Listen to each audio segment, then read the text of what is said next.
This is the AM show. My name is Benjamin Akakpo, and as always, I'm in good company. I do this together with Bernice, Lansah. From us to you, welcome aboard. Now, you can expect me to serve you the news shortly, and right after that, Bobby Banson, a lawyer, joins us for the conversation as we get into the newspapers. But then we get into our big stories and two major items that we're going to be bringing your way this morning. The first has to do with the shortage of vaccines. Well, we've taken stock right over the weekend, on Saturday to be precise, of vaccines for measles, BCG, and oral polio. But the question is, too little, too late?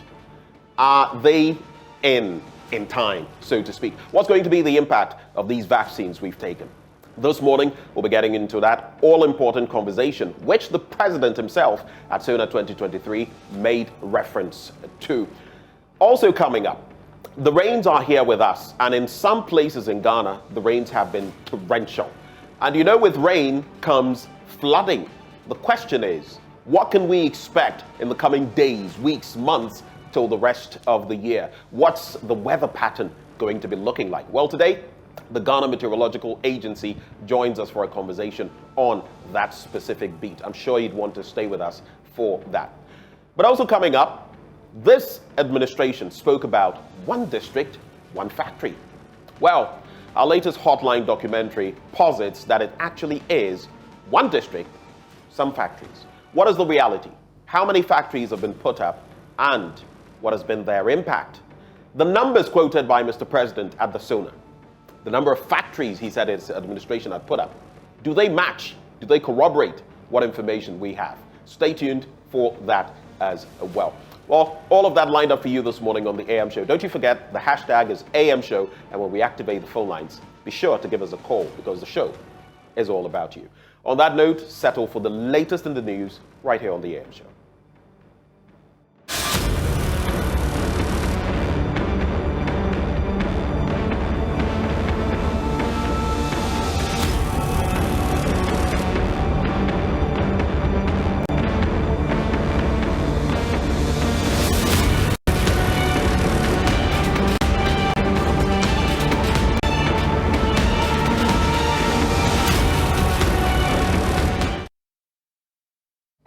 Well, thank you for staying with us for the news. In our first story, about 200,000 gas cylinders have been locked up in a cylinder manufacturing company and the government's one district, one factory policy. The factory, located at Ewutu-Breku in the central region, is facing foreign competition that has grounded its operations. Managers of the factory are livid over what they describe as government's inertia towards the growth of local companies. Here are excerpts of our latest Hotline documentary, One District, Some Factories. The woes of the one district, one factories are not limited to Casa de Europa and Petersfield and Ray Group Limited. There are dozens of such factories across the country that are in the same state as the ones in the central region. Ghana has been importing cylinders for many years. But this huge importation of cylinders should have changed with the establishment of the cylinder manufacturing company located in the Ewutu-Breku district. When we did all the analysis, looking at the benefits that they were giving us, at the end of the day, our cost per unit of the product came even lower than what those who were importing from China were actually getting.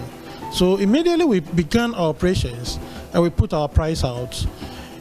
This problem of import substitution, most of the people who were then importing immediately then decided to shift towards us. So at least in our presence immediately killed a problem that this country was actually faced with in the area of cylinder importation. The patronage of the cylinders was huge, but today the company is out of business. Philip Asefwa is the CEO of the company. Immediately we began our operations and we put our price out. This problem of import substitution, most of the people who were then importing immediately then decided to shift towards us. So at least in our presence immediately killed a problem that this country was actually faced with in the area of cylinder importation. And so now if you come to our factory, of course you'll be shocked we are now getting to almost close to 200,000 cylinders. We cannot send one out because of what these guys are doing. These Chinese, they just came in, took over the market, cut the price down, and probably they are doing this for some time. So they realize that the Ghanaian factories have died down. Once we die down, they will come back. And what that means also is that in the future, 2 years from today, don't be surprised that they will be in charge of cylinder production in this country. And when we are suffering, we are struggling, we are talking about exchange rate challenges, they will pack their dollars and take it away. In times like this, when a Ghanaian from Okanshin has set up almost a $10 billion factory, so that is the challenge we are faced with. Philip Asifua paints a gloomy picture about their investments. He said their investments are under a serious threat and government should ensure that Ghanaian businesses are highly protected. A nation supposed to be there for its people. China developed their country, they blocked everybody and they developed their country. Deliberate policies, protecting themselves and making sure they got to where they are. Now they are rich and they are now hitting us. We cannot continue to talk about level playing field because what they are doing, this is a direct attack on us in our own country. My brother, if you come to the factory, you'll be shocked. You'll see the cylinders plenty. We can't take them out. And workers are working. We have to let them go. This was a factory commissioned by the president just about 2 months ago. We were doing fine until this thing happened. We've written to certain agencies that we were expecting to at least come in, and I was shocked. Well, from there, let's go to the Upper West region, where the regional minister, Dr. Hafiz bin Salih, is worried about the low performance of municipal and district assemblies in the region on the performance contract ranking. The Regional Coordinating Council last year placed 15th out of 16 regions in the country. Rafiq Salam now reports from WA. The Upper West Regional Coordinating Council late last year trolled on social and mainstream media here for placing 15th out of 16 regional coordinating councils in the country. Residents of the region expressed their anger on duty bearers for the region's poor showing. To improve service delivery at the local level, government in 2015 started the implementation of performance contract as a strategy to enhance service delivery and ensuring that management of the assemblies are tasked to delivering some basic services. 8 years after implementing the performance contract, Upper West Region Minister Dr. Hafiz bin Salih expressed worry over the low performance of municipal and district assemblies in the region, describing their performance as a collective failure and a wake-up call. In the 2021 annual performance evaluation results, the Upper West region ranked 15th out of the 16 regions. The poor performance is largely attributed to the lack of commitment and compliance with report submission from the region's 11 MMDAs. So our failure is a shared responsibility and a wake-up call to all gathered here today. This therefore calls for an institutional arrangement that will challenge the key players in the local government system to live up to their role in the service, in the delivery of their mandate as enshrined in the Local Governance Act 936 of 2016. Dr. bin Salih noted that the performance contracts serve as a blueprint for the assemblies and opined that any assembly that is able to meet the terms of the performance contract can easily sail through any performance measurement system. The overall goal of this performance contract is not to find faults with local government staff, but to enable district assemblies to meet their targets through improved performance and service delivery to the people. Ladies and gentlemen, I expect many of us to be agents of change locally. The many reforms introduced in the local government system should inject efficiency and effectiveness and introduce alternative approaches to achieving the roadmap to transforming our local economies. I have found that we can make these reforms more effective if the various actors show commitment to the conditions of the contract. I therefore wish to urge you to show commitment to whatever you are doing, since the beneficiaries are the very citizens that employ us to serve. The minister concluded with this advice for the MDCEs in the region. I would like to renew my appeal to MMDCEs to provide the political commitment and ensure that the required resources are made available to the staff for the execution of the planned programs and projects of the assemblies as contained in their annual action plans and these performance contracts that we are signing today. Reporting for JoyNews, Rafik Salam. Wow. Let's go international now. And the Ghana Boundary Commission and the Boundary Commission of Burkina Faso have agreed to reaffirm all destroyed boundary pillars along their international boundaries by restoring them to their former state. Speaking at the closing ceremony of a two-day meeting between the Boundary Commission of the two countries, National Coordinator of the Ghana Boundary Commission, Major General Emmanuel Kotia, said the reaffirmation exercise and the subsequent sensitization of the local communities would help prevent boundary disputes. Maxwell Agbagba has more from Ouagadougou in Burkina Faso. First meeting between the two countries was at Paga in 2021.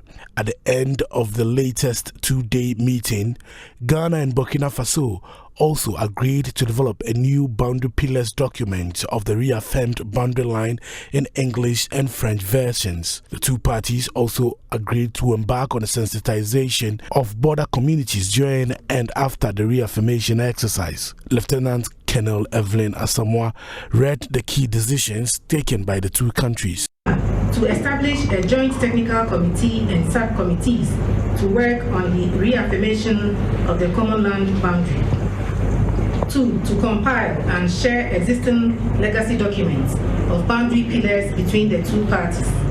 3. To conduct joint reconnaissance along the common international boundary line as part of the reaffirmation.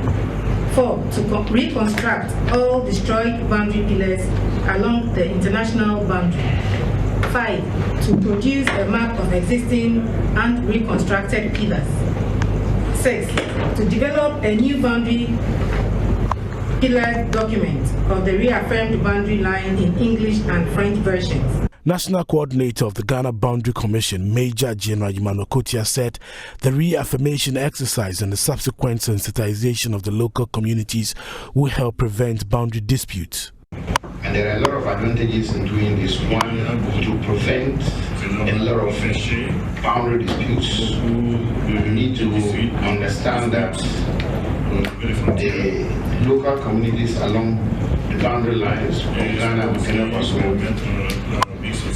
are not aware of where the markings are, because the markings are very far.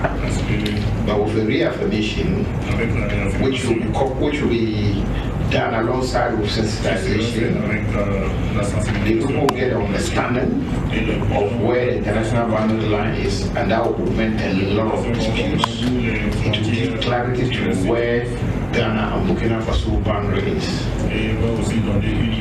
We are envisaging that we will be setting up a technical committee that would effectively undertake the implementation of the decisions that are being taken. Permanent Secretary of the National Boundary Commission of Burkina Faso, Salamatu Bdabao, says both countries will work together to ensure what has been agreed on paper is achieved. GIZ, through the African Union Border Program, provided funding for the meeting. Major General Emmanuel Kotia appealed to GIZ to consider the possibility of funding the reaffirmation exercise under the framework of the African Union Border Program. ECOWAS Component Manager GIZ African Union Border Program, Dr. Sanu Bakari, says reaffirmation exercises are very important in preventing disputes. This program was established since 2007 as a structural means to prevent conflict across African continent. You know, since the Berlin Conference, the almost 80,000 of African borders are not well defined, and the fact that the boundaries are not well defined create a lot of problems. You know, when you don't know the border, you cannot patrol the borders. Yeah. So that's why we are really supporting this program, so that we can prevent conflict and also support the two governments to come up with clean the limitation of their borderlands. Civil society organizations were also represented at the meeting. Paul Abraham-Pamensah, programs manager at CDD Ghana, lauded the efforts of the boundary commissions of the two countries. Permanent Secretary of the National Boundary Commission of Burkina Faso, Salamatu Dabao, says both countries will work together to ensure what has been agreed on paper is achieved. Heads of the Ghana Boundary Commission and the Boundary Commission of Burkina Faso signed and exchanged the declaration after the two-day meeting. Major General Imanokotia presented a plaque to the head of the Burkina Faso Boundary Commission.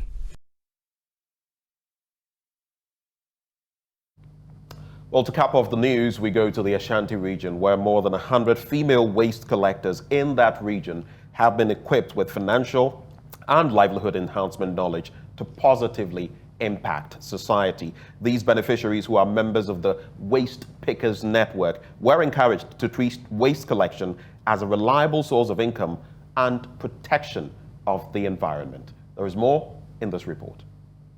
Ghana generates about 840 tons of plastic waste every year, of which only about 9.5% is collected for recycling. Nationally, more than 2,000 waste pickers are involved in ridding beaches, drains and backyards of plastic waste. Recycle Up Ghana used the occasion of this year's International Women's Day to acknowledge the role of women waste pickers in lessening the plastic waste problem in Ghana. Through the event, Recycle Up Ghana, in collaboration with the Coca-Cola Foundation, supported Waste Pickers Network through livelihood empowerment. The executive director of Recycle Up Ghana, Abdul Rahim Shaibu Issa, said the reason for the event was to unite all waste pickers under one network to enable them access support and livelihood interventions. He also reiterated that Recycle Up Ghana will continue to support the Waste Pickers Network.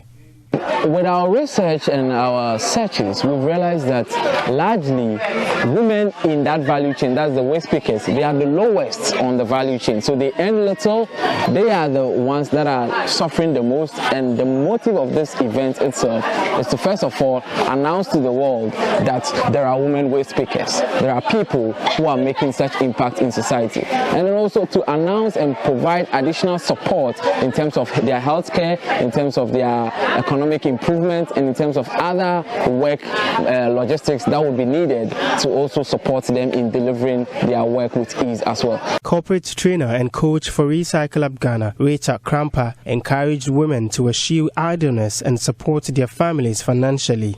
Whatever you are doing, once it is bringing you income to support your family, to support the environment, to support yourself, you are good to go. Laziness always leads to sickness. So if you are able to work to earn something for yourself and for your family, I think you are part of the financial circle of your family, and you are happy yourself that if I need something small, I can buy it without relying on maybe somebody sending me momo before I eat. Side attractions of the event included a free health screening and mass sensitization based on the United Nations theme for the 2023 Women's Day campaign, Embracing Equity. The event was under the theme celebrating the role of female waste pickers, key players in environmental sustainability. Beneficiaries were awarded cash prizes and souvenirs and received some medication donated by Poco Pharma Limited. They shared their happiness on the role Recycle Up Ghana is playing in their lives.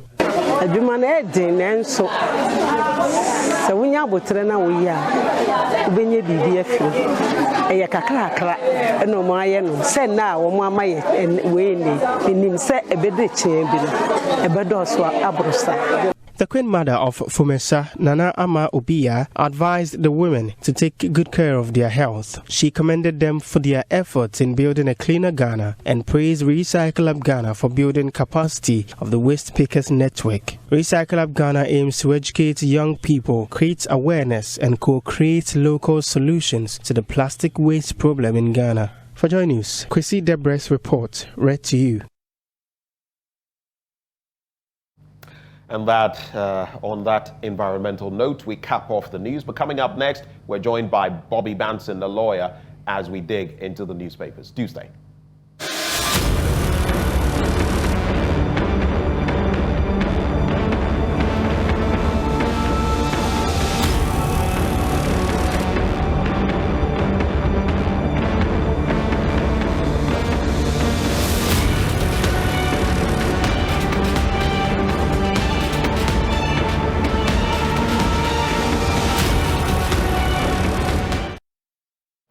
Bobby Banson, lawyer, joins us for the news review. But right before we get into it, you know the segment is brought to you by Endpoint Homeopathic Clinic.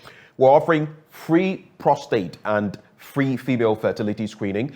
Locate us in Spintex, across Spintex opposite the Shell signboard, Kumasi Kronumabwe here behind the Angel Educational Complex, Takrade, Anaji State Tema Community 22, Techiman Hanswa and Esiama Nzima. You can also reach us via the phone lines on 0244 867 068 or 0274 234 321. Endpoint Homeopathic Clinic, the end to chronic disease.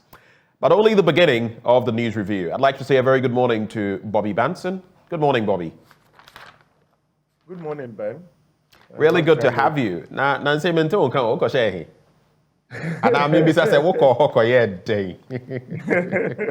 have you been, sir? Good, managing. A bit here, a bit there. Right. Is there any, there's been the SONA, because it's been a while since we spoke, there's been the SONA, there's been the Ashaiman incident, there's been a shortage of vaccines. A few prominent issues have come up. There have been the torrential rains as well. Would you like to maybe share your thoughts on any one of these? I don't know why I think you'd be going to Ashaiman, but I'll leave that to you. Before we get into the papers, any quick thoughts? Well, the Shaman incident was very unfortunate. I'm hoping that for once, in terms of the jurisprudence, we would have the victims actually take the powers that be to court, purely and wrongful exercise of discretion. That is not the manner in which the applicable laws anticipated that law enforcement officers will carry out their duty. We are not, for lack of a better word, in a lawless jungle. You see these kind of things in military regimes. And if since 1992 we moved out of it, I think that is a shame. And it's quite unfortunate as well that you have had some persons walking in the corridors of power saying that there is nothing to apologize about. This is very wrong. Two wrongs do not make a right. The fact that certain persons acted wrongfully does not mean that the whole society or the whole community should be treated in the way that the military did. So I hope that we do not only talk and allow it to slide, but legal processes by the victims or their families would actually be taken to ensure that whatever wrong that may have occasioned them because of these unlawful acts would be reversed. Well, let's see how it goes. And I'm as interested as you are in terms of the victims themselves pursuing this. Almost 200 of them affected. And look, I have said, great respect for the military. I think it was on Newsfile or one of those programs where I heard people talking about, someone talking about going to Lebanon and the sort of respect accorded Ghanaian military, Ghanaian soldiers. But in the same breath, you can't go international and go and be professional and come to Ghana and be anything, less. It's also been made mention of how often we bring the military in. Like, there's an incident here. We're very quick to bring in the military. They are not trained for crowd management, crowd control, or stuff like that. But I do accept, in this instance, they went on a foray of their own. And apart from that so-called, I don't even know whether to call it an apology or at least a revelation by the military high command. I have lots of friends in the military. I keep saying that some of the highest ranking officers, some of them are people that I respect, people who have taught me and people who are teaching me. But what is wrong is wrong. You can't have people drinking gutter water, so to speak, water from the carcasses of, animals and all of that, excrement. Then you let them drink it, you lash people, flog them. I mean, it was bestial to say the least. And not to, but traditionally we say that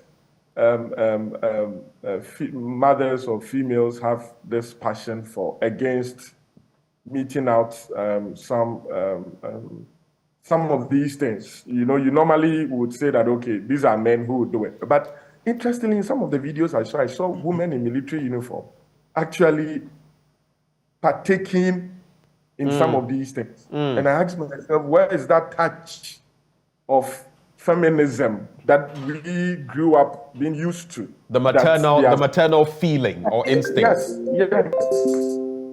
Yes. And I was very, very shocked. That observation really, really shocked me. I mean, you as in our cultural setting, there are some things that we say, at least if it's a mother, if it's a woman, there's this touch there, but I didn't see it.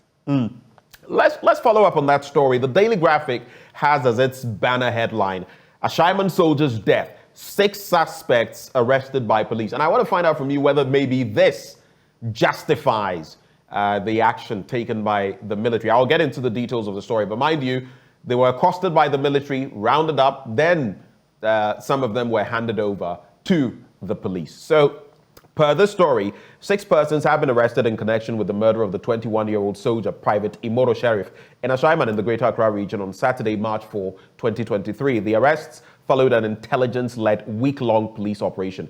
Those arrested separately at their various hideouts included 2 persons who were believed to have stabbed the soldier during an attempt to rob him of his mobile phone and his backpack, with the 4 others suspected to have bought the stolen phone, so purchasing stolen goods. A highly placed police source gave the names of the suspected killers as Safianu Musa alias Dayogu and Ibrahim Abdul Rakib. Both were arrested at their hideouts in Ashaiman on Thursday, March the 9th this year. Now, last Friday, the police arrested 2 other suspects, Samuel Tete, alias Wiper, and Abubakar Sadiq, alias Birdman. 2 additional suspects, Yusuf Mohammed and Abdul Ghafaru Abdul Karim, were arrested last Saturday and yesterday, respectively. Now, the source said all the 6 suspects were currently in police custody and will be put before court today. Does this in any way does it right the wrong of the military in any way? Out of those rounded up, these 6 have been pointed to. What's your take?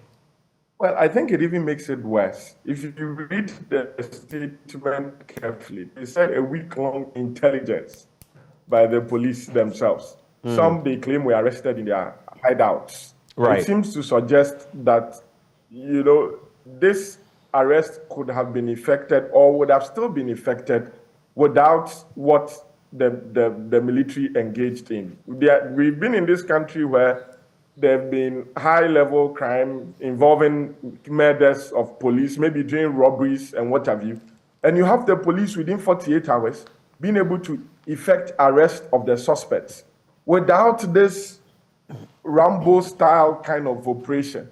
And so if indeed intelligence is not showing force, intelligence has got nothing to do with show of force. And so the fact that the police claim that after a week-long intelligence, they've been able to arrest 4 of the suspects or the persons involved that would help in the investigations. It betrays the should I say, sense, for lack of a better word, of the Rambo-style approach used by the military, especially when more people, they have been victimized. And you know, in criminal procedure or in criminal law, they say that it is better to let 1,000 people walk free than to harm or imprison the wrong person. And so this is a classical case where if indeed the police have been able to effect the arrest of only 4, then what happened to the rest? Why were they brutalized? Why were they traumatized? Why were they treated as if they are second-class citizens who do not have any rights under our Constitution? Right. Let's look at some other stories very quickly. Vaccines arrive. Immunization resumes for 3 childhood diseases, and attempting to influence judge. Chief, another convicted of contempt. Those stories are on pages 16 and 20, respectively. Let's take a quick look at the 2 of them. So the Ghana Health Service has said routine childhood immunization for the 3 conditions that had been interrupted due to a shortage of vaccines had been restored. This follows the arrival of a consignment of the vaccines in the country over the weekend and their subsequent distribution across the country. Although the immunization resumes today on island and hard-to-reach communities, it will resume tomorrow due to transportation time. The vaccines that have been in short supply since the last quarter of last year are measles, rubella, oral poliomyelitis vaccine, and Bacille Calmette-Guérin for tuberculosis. So these three especially, I think I heard the Director General of the Ghana Health Service mention that there were about 12 or something of the number, and 3 of them had been in short supply, which had raised all of this. But, Bobby, a lot of questions have been asked. How does this happen? I have said that, honestly, no serious country allows this to happen because children are the most vulnerable. And to let this happen in instances where there's an outbreak of measles up north, over 100 of them, I'm sure the number may have increased by now. And some have said that the rapid action, and I remember doing blunt thoughts and harping on this issue, is only because the media has gone hard on the matter and they've been forced to act. If we hadn't, put this on the front burner, who knows? Perhaps money would not have been released for, UNICEF to deliver drugs. I don't know what you make of this story, but it's heartbreaking and it's frustrating all in one. I've heard parents interact with us and talk about the fact that this was simply something that should never have happened. Maybe your quick thoughts to that before I take the next story. Well, if you ask how it happened, there are people who are paid by our taxes to make sure this does not happen. If it has happened, are we querying them? Are they being made to account for how it happened and the steps they will take to ensure it does not happen? The health minister said on the floor of parliament that it would never happen again. Well, how? Because I'm not sure that it's the first time that we've had things like this, that the people in office have said it will not happen. Well, when I hear stories like this, the first thing I tell myself is, if the people who are responsible for making sure these vaccines reach the people that are supposed to reach, if they have children or they have close relatives who would be at the losing end if they do not discharge their obligation, perhaps they will feel the need, they will act with more urgency. But if we keep putting these people in office who, after being put in office, and I'm not talking only about the minister, but sometimes it goes beyond even the public, those down there, the health workers and what have you. If they are not at the losing end if these vaccines do not appear, they will not treat it with that urgency. And this has happened. We do not have any public record of how it happened. Did the health workers down there start telling the powers that be that, listen, we are running out of vaccines. We will need a restock within 2 months, within 1 month, within a week. Were these communication recorded, as in were they documented, and whose responsibility was it to act, and why didn't the person act? Is it that the Ministry of Finance refused to release monies? Is it that the health ministries refused to give the Ministry of Finance the necessary information? I think that we need to have an inquiry into some of these things so that the history does not repeat itself. If the people that are involved or there was the relation of duty and the people did not act in accordance with their statutory or contractual employment obligations, and we just sweep it under the carpet, 2 years down the line, there may be a new Minister of Health. He will not have a historical data to be able to say that, okay, this is how it happened. So let's make sure that we've troubleshot the thing. It's going to, like, if we are on the same trajectory, if we do not stop it within a month, within 2 months. I'm not aware if they have any such institutional data, for lack of a better word. And what are we doing for everybody to be assured? Then, if there are parents who have lost their children because of shortage of these things, do they have a recourse to some form of compensation for what it is worth? These are questions that we must start asking us, because if we do not hold these people accountable, these things will be repeated over and over and over again. And the same people who oversaw this will still remain at post. That's the worst part. You know, the Greek incident with the trains, the sector minister immediately resigned. You know, Yes. the station master or so, yes, he was taken on for manslaughter, negligence, all of that. But here, there seems to be that paucity of I don't want to say integrity, but look, you know what? This should have never happened, and it has happened. I'm going to step aside. Yeah, we Simply don't have doesn't integrity exist. in our politics, in our national discourse. We give everything to God. We are not accountable. There's no sense of accountability. People are only interested when it comes to elections. And after elections, they go to sleep, they wake up. And it trickles down. So you have the politicians on one side and the civil servants or the public servants, whichever they are, on the other side. And they say, well, if the politicians do not do their work, why should I do my work? Because Ghana is not for me. At the end of the day, it is the persons who go and vote in the larger context who suffer for some of these things. And they do not even have the means to hold these people accountable. Sometimes they want to, but they don't have the means. And it's sad. I'm hoping for the day where, you know, our society would move gradually to the place where there's a lot of accountability. Right. In every aspect, for what you say, for what you do, for what you do not say, for what you do not do in the proper context. Once you are paid with taxpayers' money, even if you are not paid with taxpayers' money, but your actions or inactions will affect the larger community, I think we should move to a place where there will be a huge sense of accountability, devoid of political connotations or political colorization. Because sometimes that is the reason why we do not see the accountability in the way that it should be. Because the moment you start holding somebody accountable, it attains political color. The children who would have suffered for this, they don't know, they have not even voted. They don't even vote. So where is the politics involved? Right. Their mothers, some may have voted CPP, some may have voted GCPP, but it has affected all of them. So when we call for this accountability, it's not because we are saying this party is in power, we are against them, or that party is not in power, we are favoring them. It will affect all of us. Like they say, it will reach everybody. You go reach everybody. Anyway, Ragamuffin, interesting name on Facebook, says, it is as though the police or military, when they get killed, the killers are found very quickly, more than any other citizen. Well, I didn't say anything. Let's move on. So, attempting to influence Judge Chief, another convicted of contempt. I thought you'd find this interesting. The Bolgatanga High Court 2 last Friday convicted 2 persons, including a chief, for attempting to influence the acting supervising High Court Judge, Justice Alexander Graham. Now, the 2 who were convicted on their own pleas of guilt are the Chief of Bari, Nab Nyakora Manti, and the Secretary to the Paramountcy, Richard Sunday Yinbil. For their punishment, they were made to sign a 6-month bond to be of good behavior. Here's where it gets interesting. That was after about 12 lawyers who were attending to various cases at the same court had pleaded with the judge to temper justice with mercy and not hand them custodial sentences.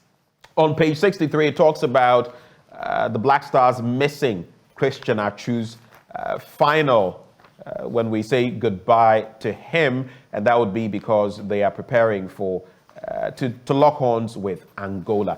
Quick thoughts on that legal case as we make tracks and wrap with other stories, Bobby.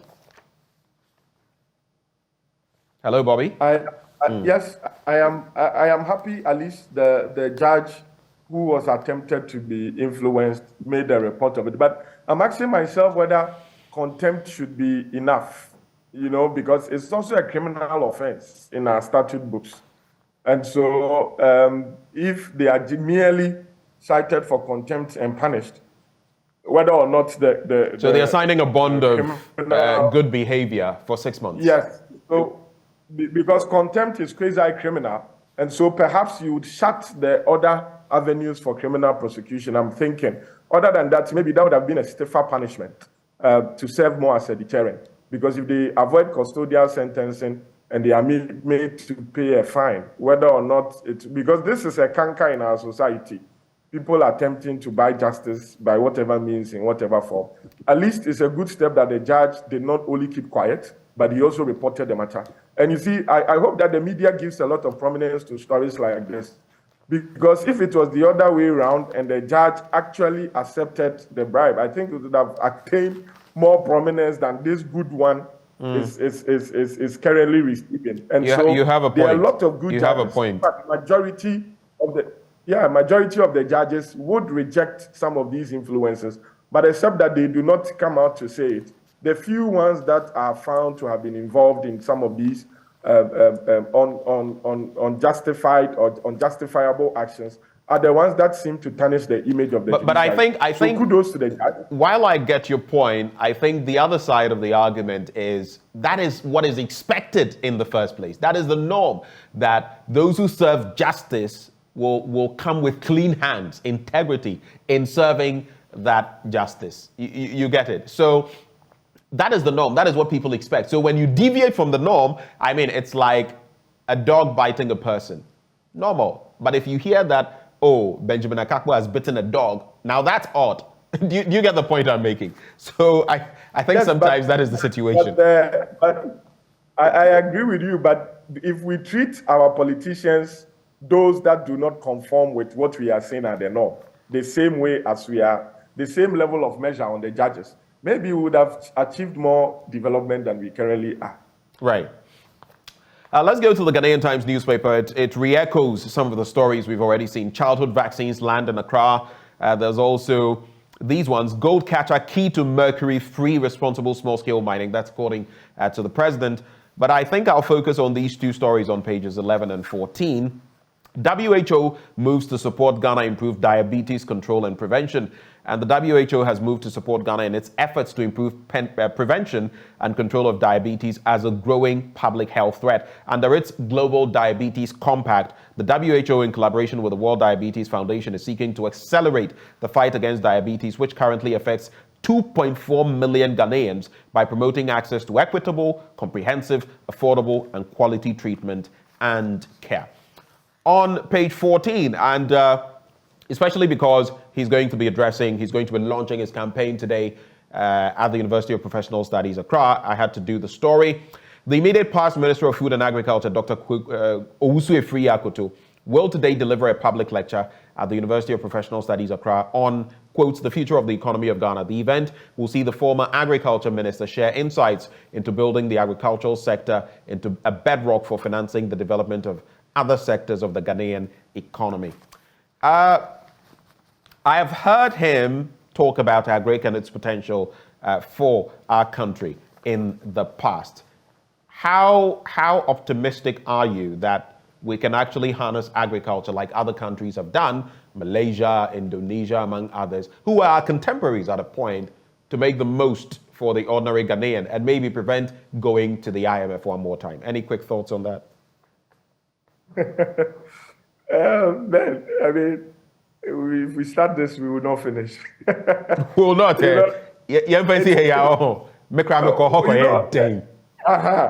Agric, we always talk about, we give lip service to agric so much in this country. If you go to a country like the Netherlands, that is 70%, I'm not sure of the exact figures, submerged the water. Yeah. And they are self-sufficient so much that they export to a lot of countries in Europe. And not, I mean, if we compare ourselves to countries that have the fertile land, they would say, yes. Okay, at least they have fertile lands like Malaysia. But if you go to a country like Netherlands, we still farm or we still do agric like we were doing in pre-colonial times. It's worse now because of the galamsey. So if we have a government that will focus on mechanization or modernization of agriculture in Ghana, we would have solved, I think, half of our problems. The reason being that it will lead to employment, we would import less, and these two things are the bedrock of our economy, because we say that if the fundamentals are weak, the CD depreciation will expose you. The fundamentals are weak because we import most of the things we consume. And so if we have a government, and I'm happy at least this flag bearer, hopeful, is trying to focus on agriculture, it will bring to fore some of the issues. It's good that we are having some high-level politicians narrowing down on certain issues, certain sectors of our economy, and telling everybody that I will focus on this because I know the potential it has on the larger economy. So I'm looking forward to his. I saw the banners at the UPSC campus on Saturday, and I'm really looking forward to listening to what he has to say, and whether it to be practicable and whether it to be achievable, whether in the short term, in the medium term, or in the long term. And let's see how the other aspirants, both within the MPP and outside the MPP, will react to his message on agriculture. Let's look at the final newspaper. I'm not going to go into any details because basically they reflect stories we've seen. Vaccines, Dr. Akakpo, Ashaiman and the police arresting key suspects. There's also Education Minister to close down non-performing schools. That story is on page 4. And NIA moves to end age falsification with issuance of numbers to babies at 6 weeks. But let me just take a quick look at the story on page 4.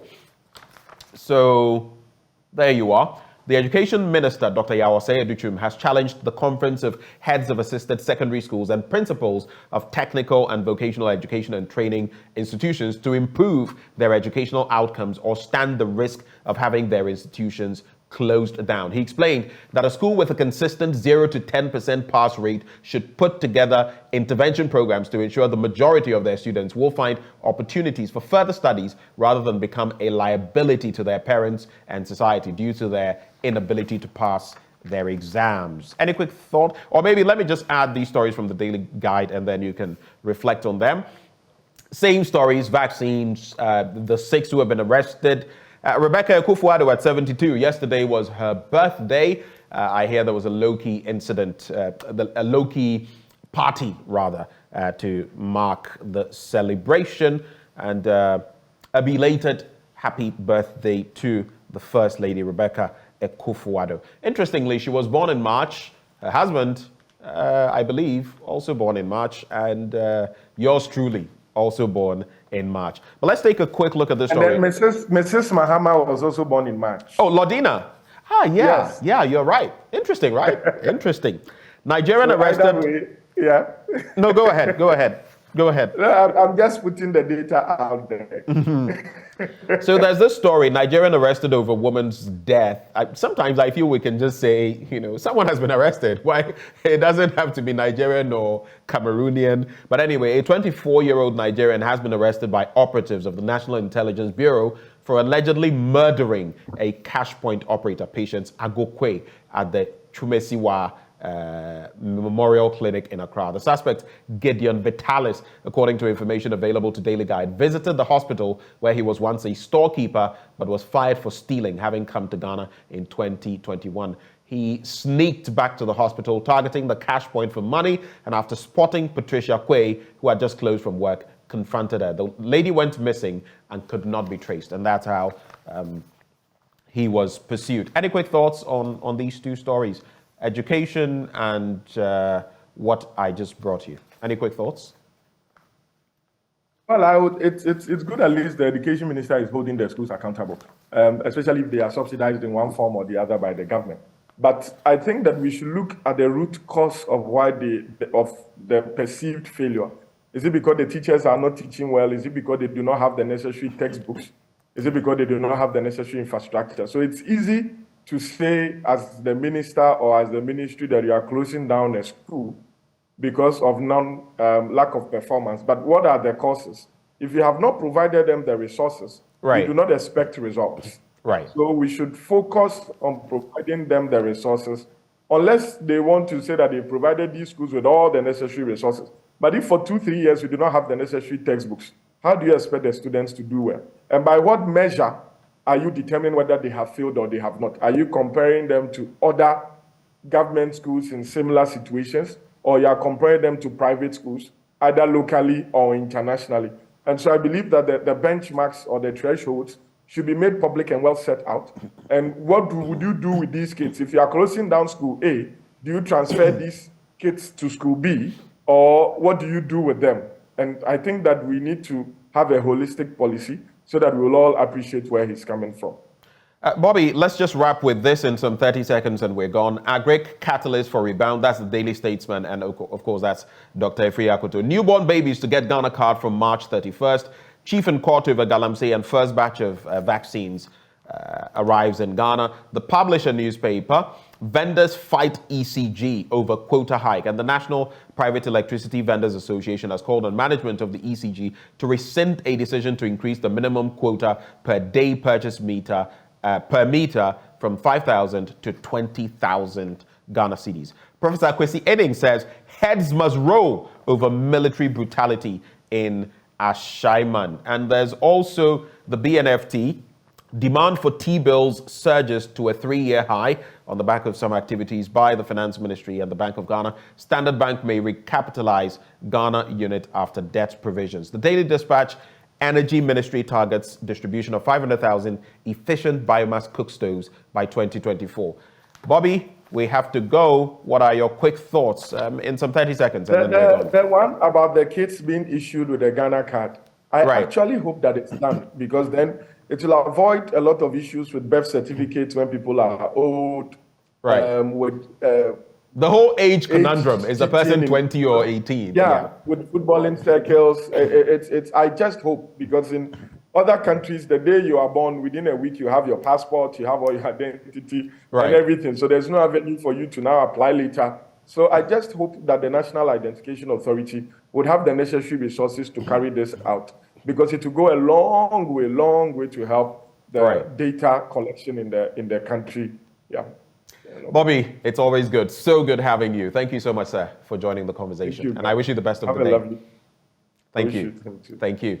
Bobby Banson, a lawyer, joining us for News Review. Right before we go, like we stated at the start, this segment is brought to you by Endpoint Homeopathic Clinic. Now, they are offering free prostate screening and free female fertility screening as well. Where can you locate them? Across Spintex opposite the Shell signboard, Kumasi Krodoma here behind the Angel Educational Complex, Takrady Anaji Estate, Tema Community 22, Techiman Hanswa, and Isiama in Enzima. You can reach them on 0244 867 068 or 0274 234 321.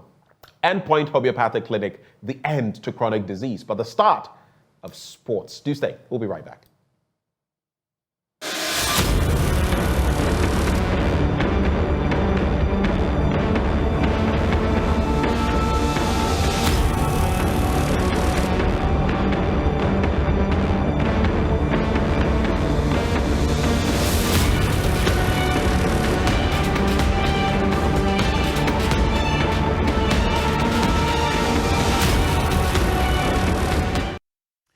Good morning. Welcome to AM Sports. I'm Muftaro Nabila Abdullah. Black Mama's head coach, Ofuria Asare, says he feels he was not properly rewarded by the country after leading Ghana to its first Olympic medal in 29 years. Samuel Tackie, who was part of the Black Mama's team for the Tokyo Olympics, won the country's only medal of the competition. Ofuria Asare, speaking on Prime Take, says that the country could have rewarded him better. Reward where they reward us. You'll give me a package. They actually give something to the boxers, but I was thinking that I wasn't rewarded well from Samuel Tackie up to the Commonwealth Games. That was my opinion, because I'm the head coach. I was the one who made Samuel Tackie to win the medal. I was the one who made those boxers who at the Commonwealth Games won that medal. What did they give you? But I think they gave those who won the bronze medal, they give them the bronze medal even higher than me. And those who get the silver even higher than me. Was it $5,000 or is it $3,000? I think the 5,000 was for the boxers. Okay. But ours, I think I forgot about it. Mine is lower than both. What's your $2,500 or something? And even mine is I'm equal to all my assistant coaches. We get the same pay. So the difference didn't come out because I'm the head coach.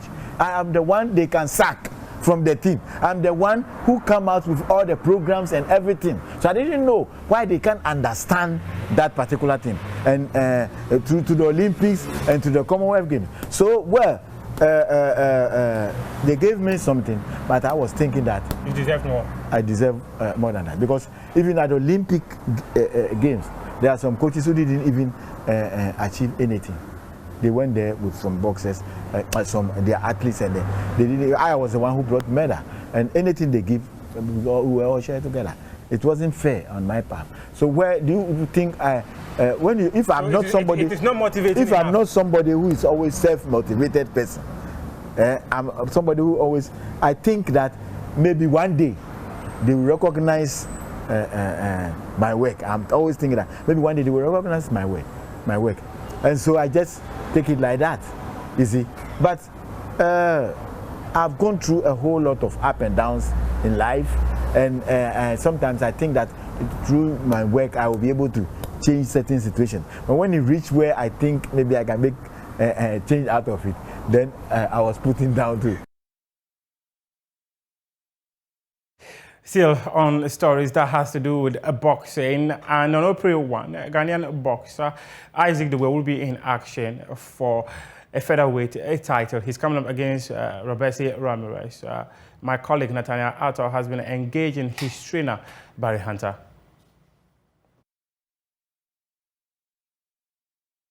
It was wild. That was from above, and I'll tell you why. So we first saw Isaac fight when he won a world title against Magdaleno, right? That was Saturday. I liked him. I liked his energy. I liked everything about him. The fact that he got dropped, got back up, ended up stopping Magdaleno for it. I mean, it's classic. That's movie stuff. When I got to the gym that Monday, I was talking to Boogie, and I said to him, I said, man, you know, it was a kid that fought this weekend. Did you see that fight? You know, Isaac, we called him Dogbo. Dogbo, yeah. Because of the spelling of his name, yeah. And I said, man, I would love to train him. You know what I mean? And so we laughed and talked, and we liked how he fought, you know, the whole nine. And lo and behold, so we started watching him. And when we were watching him, there was something different about after he won the title as opposed to winning the title. When he won the title, you could see the hunger. You know, you could see the fact that I need this, I want this. That's what really got him up off that canvas, that and God. And he did his thing, he won the title. After he won the title, he didn't look the same to me, all right? He stopped another guy, and then he started deteriorating from there. And then the Manuel Navarrete fight came along. And I was like, boy, it's not the same kid we saw, you know what I mean? Something happened. Lost both fights. They contacted Boogie via Instagram. I don't have social media, so I live through social media through them. Okay. And so Boogie told me that they had contacted him via social media. He was wanted to come down and said, bring him. He came down. When I came in the gym, he was right there on this bag over there. And I met him, you know, and he was super cool. Now, the plan was for him to come down here for a couple of weeks.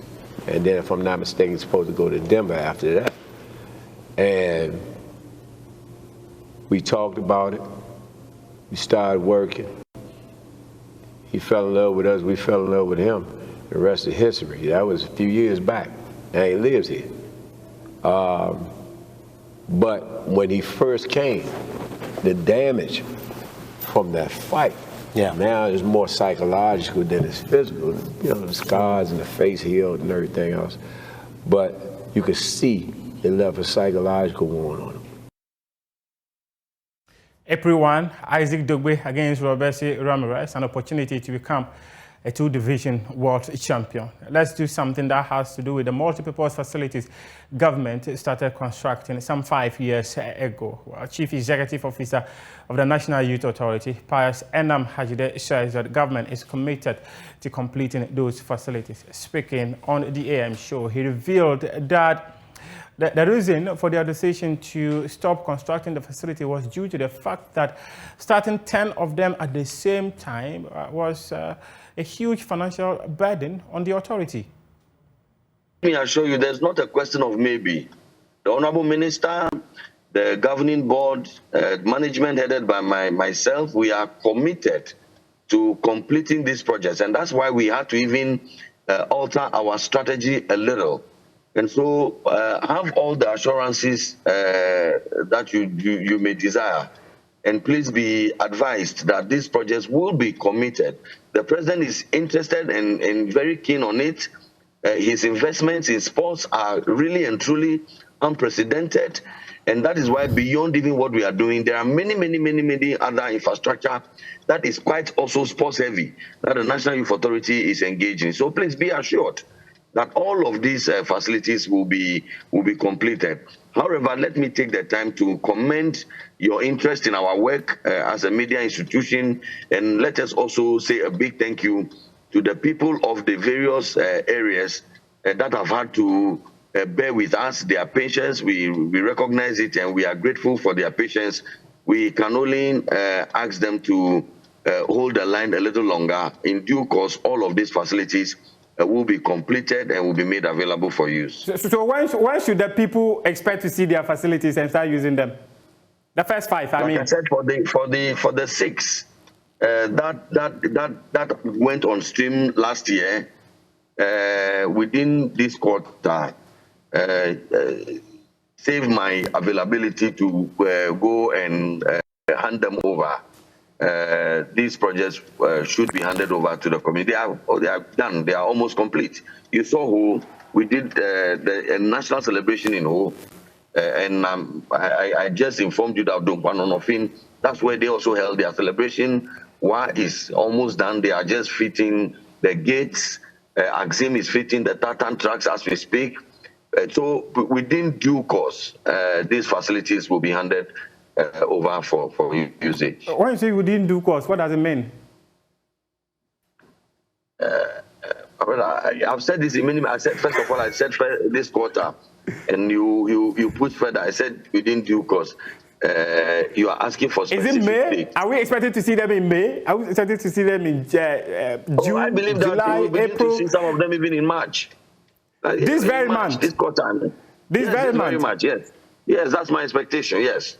No, is it an Some expectation, of them, yes. or it is what you have given to the contractors to hand over to you? No. It's my expectation because that's what the arrangement we have with the contractors. Oh, so the arrangement with the contractor is that it should be ready by the end of March? Correct. To the Ghana Premier League now, Accra House of Folk needed a 98-minute equalizer against Bibiani Gold Stars to secure a point on March day 21 of the Ghana Premier League. Bibiani Gold Stars opened the scoring within the first 5 minutes of the contest, and the Phobians came all the way to get a point in the 98th minute of the match. Let's go to the continental level, and Senegal's dominance of African football continued as the under-20 side won the Africa Under-20 Cup of Nations in Egypt. They needed a 1-0 win over the Gambia in the grand finale to lift the trophy. Who were quickest out the blocks. Ball in from Diop.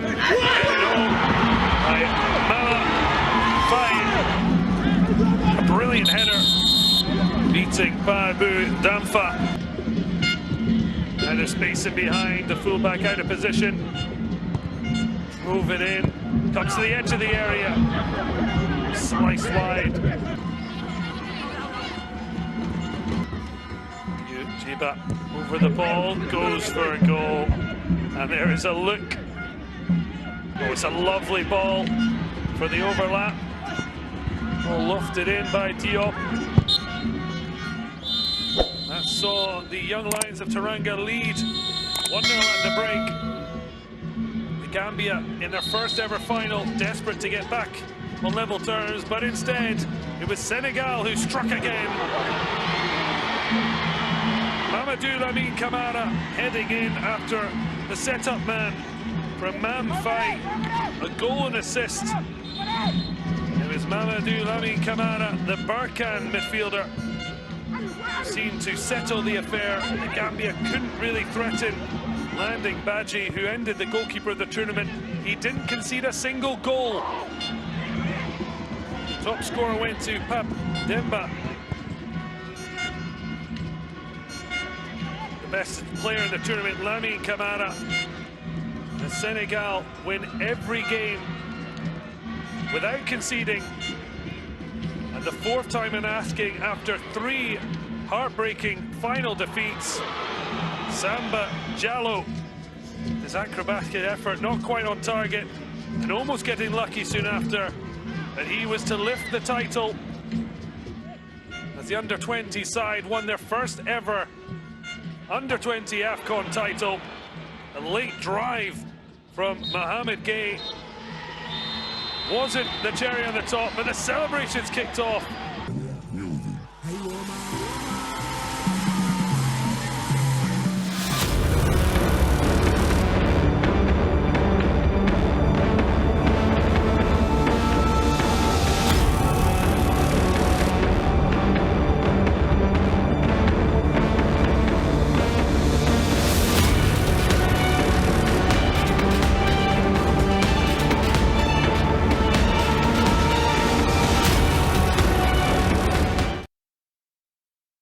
In the heart of Makola sits the statue of Tawiah, overlooking the Rollins Park in Accra.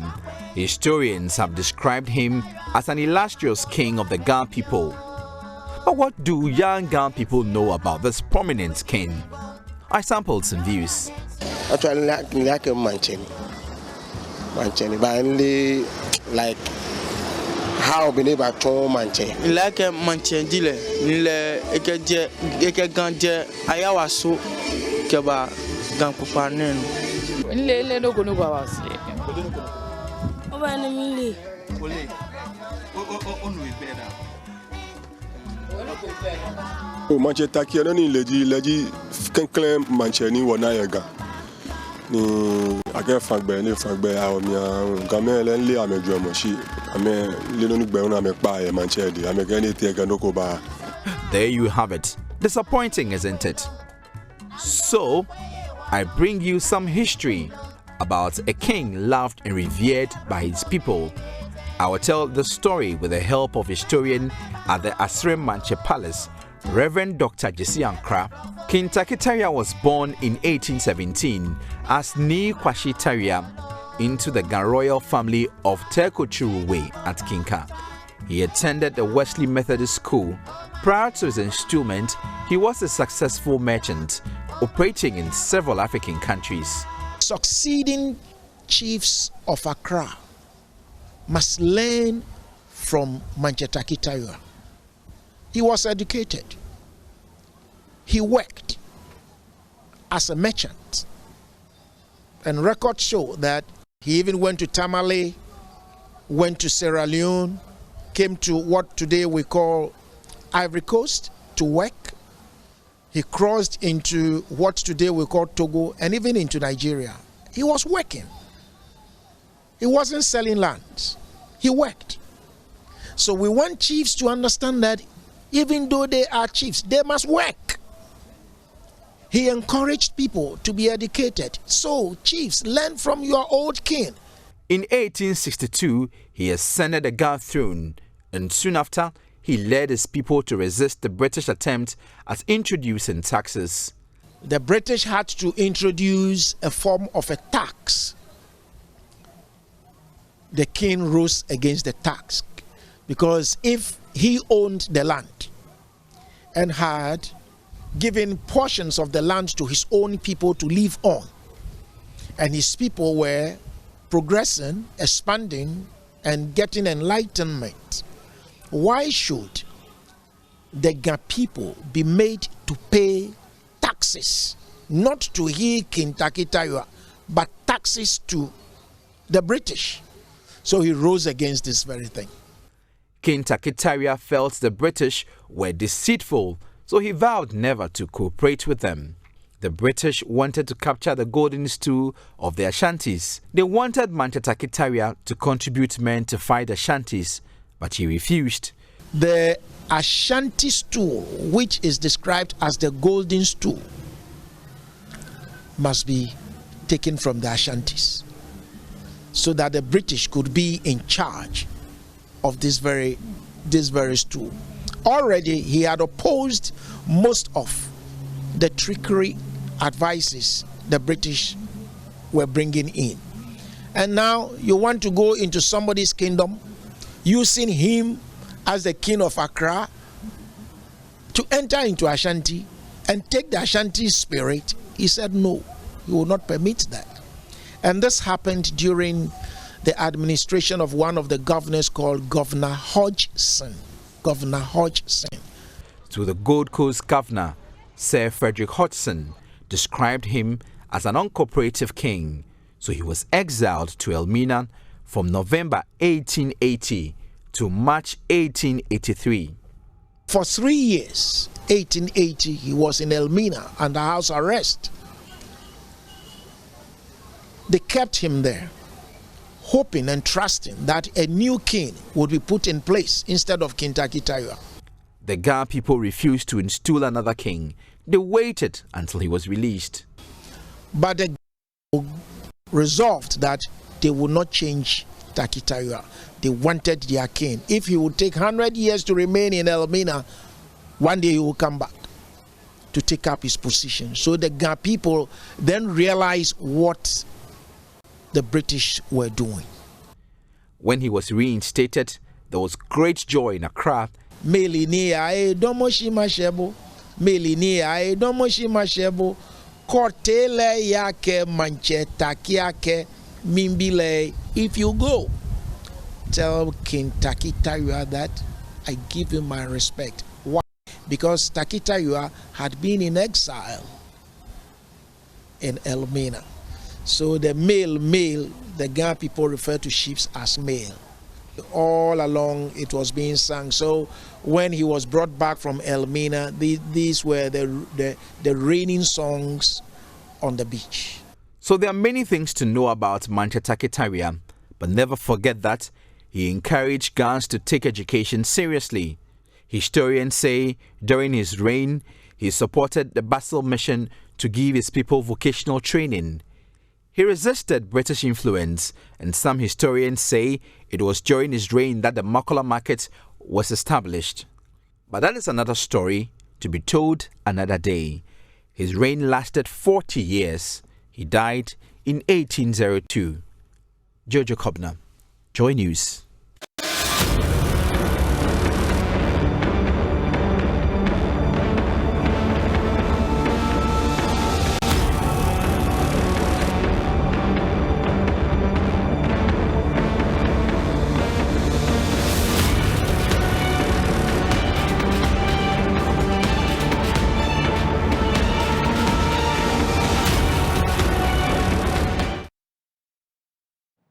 Well, thank you for staying with us on the AM show. Of course, it's Ghana Month, and so we'll be bringing you a lot of these about our history and what we stand for. But time now for us to get into the big stories. And we start from the standpoint of vaccines.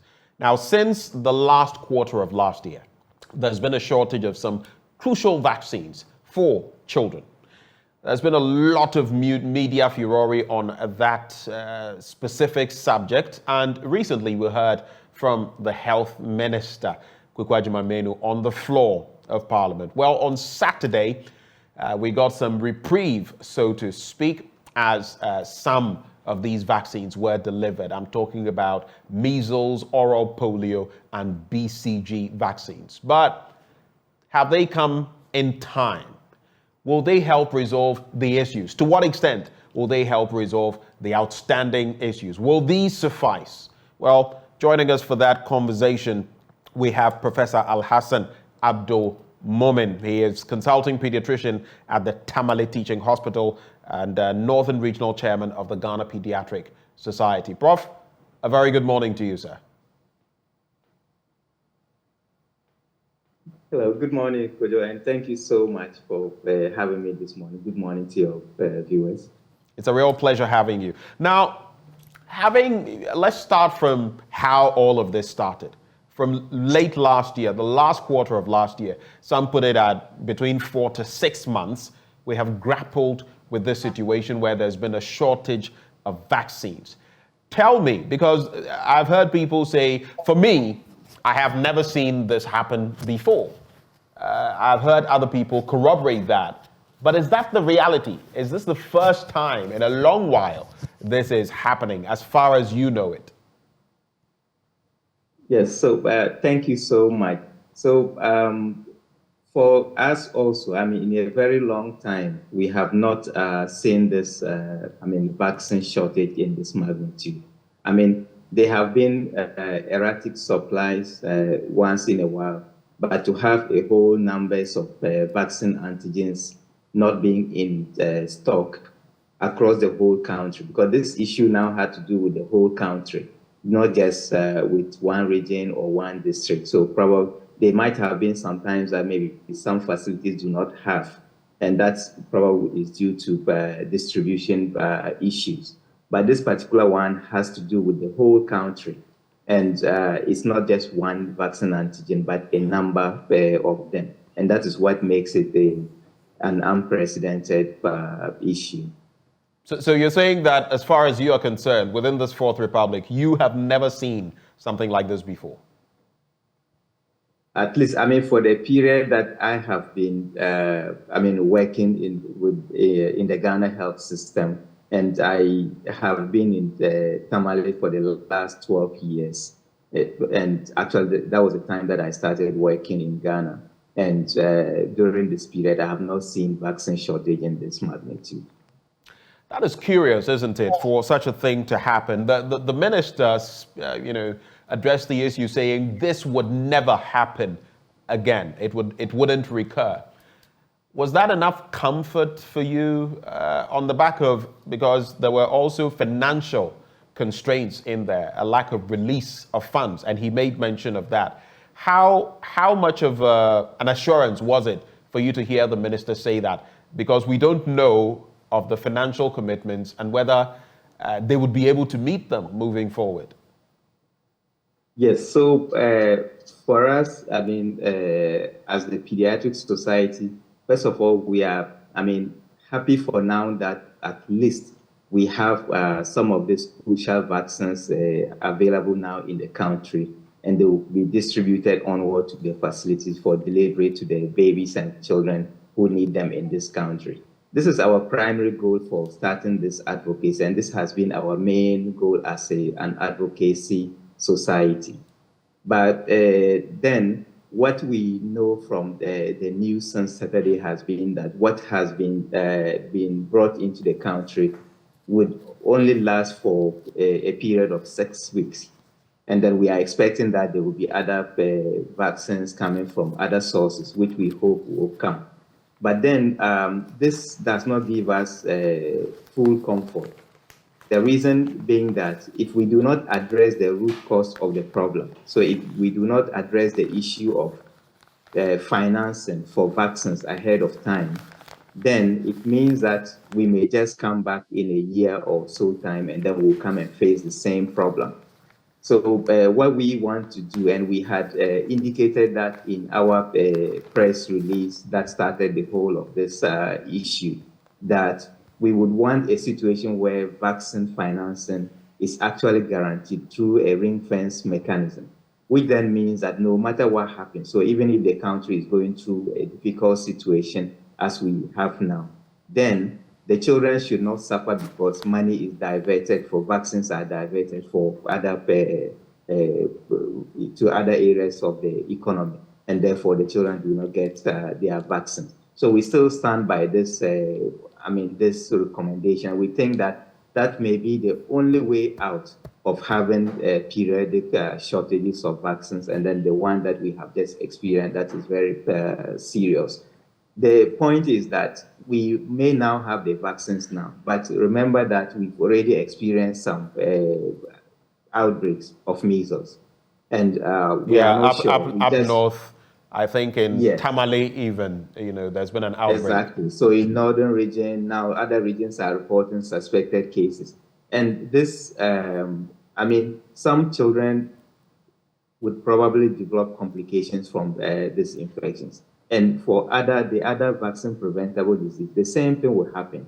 Measles do have a long-term complication that can cause disability in children. And if that happens, although we already have the vaccines, those children and their families, there's no way that we can bring the child back to full functionality. So we think that instead of waiting for these issues to stock out to happen before we start looking for the vaccines, we need to have a very sustained financing plan said that whatever happens, the vaccines would be available continuously for the Ghanaian child and all other children who live in Ghana. So just a quick point, what would be your roadmap? You've already started talking about the fact that these will last only 6 weeks. That is just about a month, 6 weeks. That's just about a month and 2 weeks.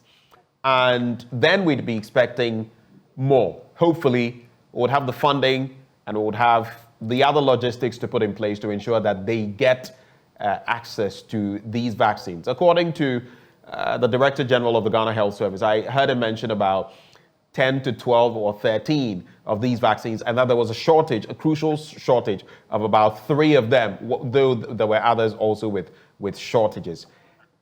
What would be your roadmap then? Because the health minister is saying it will not happen again. And that was why I was asking about your assurances. So what can we do specifically to prevent this from happening from now to the time we exhaust these vaccines?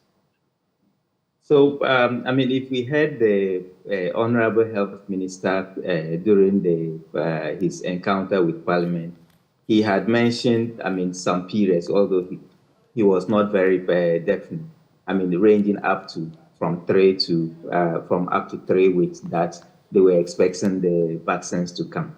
So, and we also have heard that this, this is just the first of the multiple sources that they are trying to secure the vaccines from. So what we think is that for these vaccines to, by the time that this first consignment that we have in place, which is going to last for 6 weeks, then they should have been the other sources. But then the vaccines coming from the other sources. But we all know that, if this news had not broken out and then all stakeholders came on board, I'm not sure that we would have had even this first consignments in at this short period. So what we will continue with our advocacy as a society, and then we actually encourage all other stakeholders, including the media, to advocate with us, so that all the other stakeholders, but this thing is not just about even the government of Ghana. There are also partners that contribute to the securing of the vaccines. And then we think that instead of going back to sleep, and then we are so, used to that as a society that if we fight the fire and then the fire goes off, then we go back to sleep. Instead of that happening, then, all the stakeholders that have pushed with us during this journey should continue to, advocate with us so that, we hold the Honorable Minister and his team to their word of getting the other sources to provide this vaccine so that they will be in within the next 3 weeks. If that happens, then it means that what we already have that may last for 6 weeks, then will not even get exhausted before this new one comes in. But then the crucial point is that, we budgeting for vaccines and other medical supplies actually happens annually. So then it brings us back to our issue that when this budgeting is being done, so we should have a budget plan for the whole of 2023 and then 2024. And then that should include a mechanism by which this, monies are paid ahead of time so that all these vaccines are supplied in time for us not to go back to the same problem again. I want us to look at 2 things, the monetary aspect and how crucial it is to have these vaccines. So number one, I have said that the most vulnerable are children, and this shouldn't happen so that you have a shortage of vaccines. Because like you said, if some of them contract these diseases, returning them to full functionality, your own words, is not guaranteed. We may not be able to do that, which means that we may leave them with long-term effects. Imagine polio, for example, and what it could do to a child moving, into life. Now you look at those that were in short supply, measles, rubella, oral poliomyelitis, and then Bacille Camet-Guerin for tuberculosis. All of these can have a severe impact on these children. So from the 2 standpoints, one, budgeting. The budgets may be there, but the release of funds then becomes a problem, especially in our economic situation.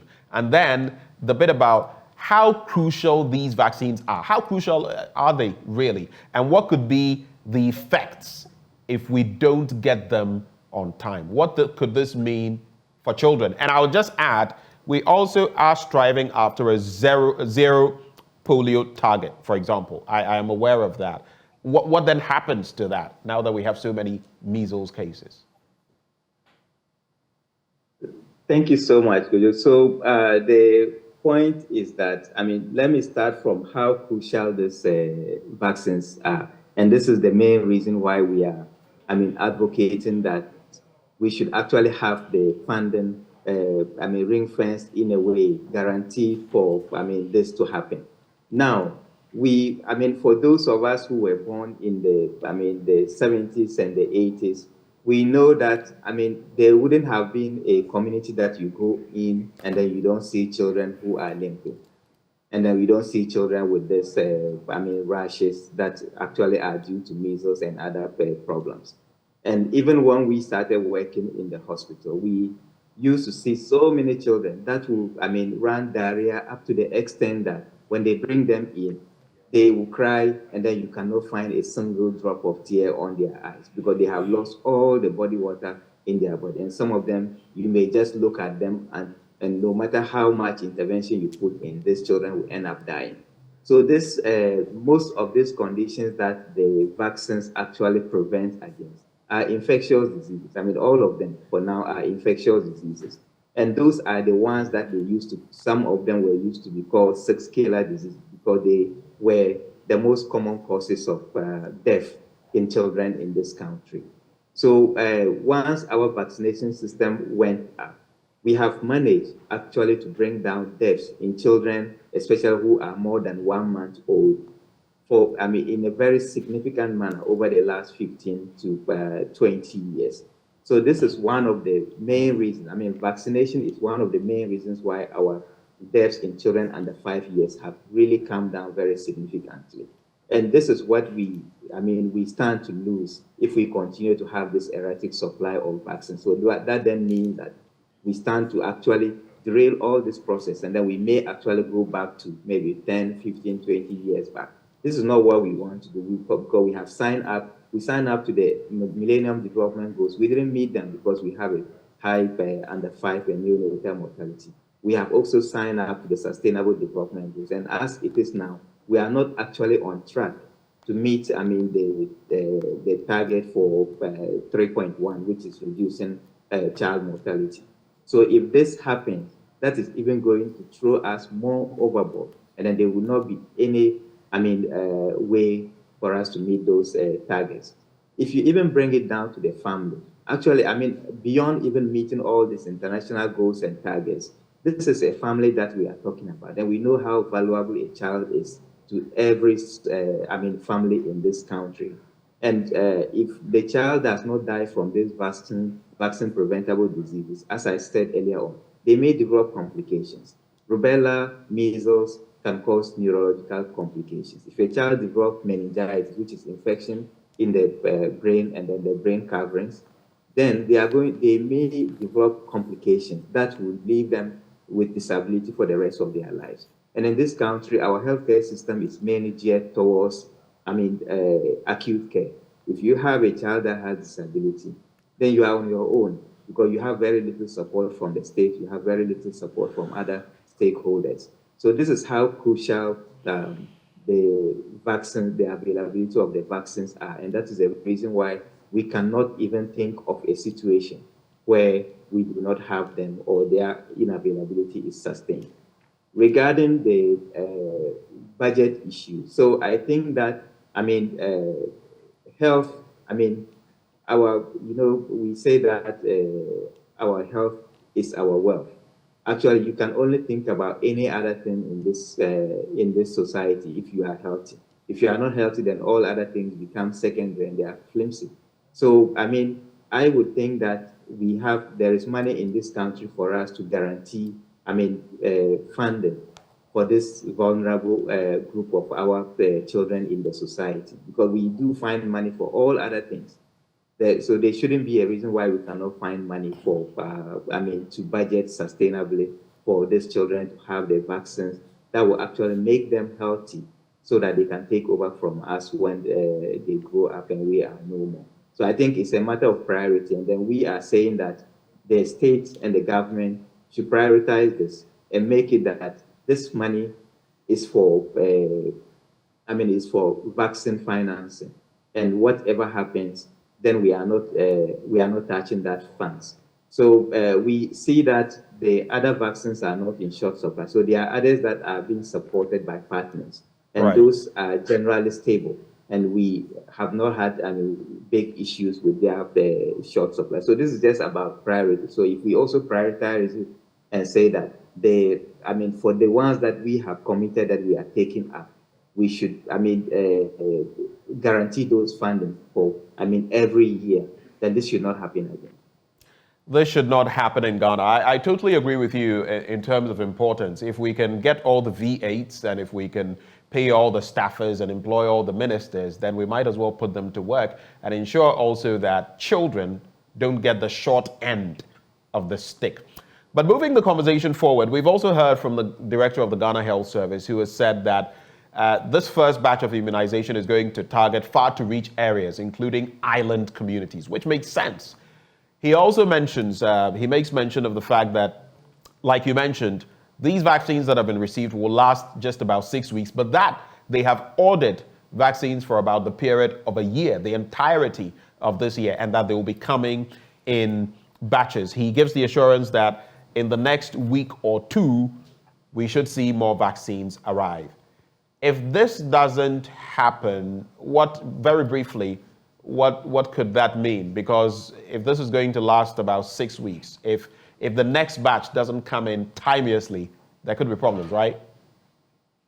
Yes. So then, in that case, we get back to the same issue again of children being born and not getting vaccines.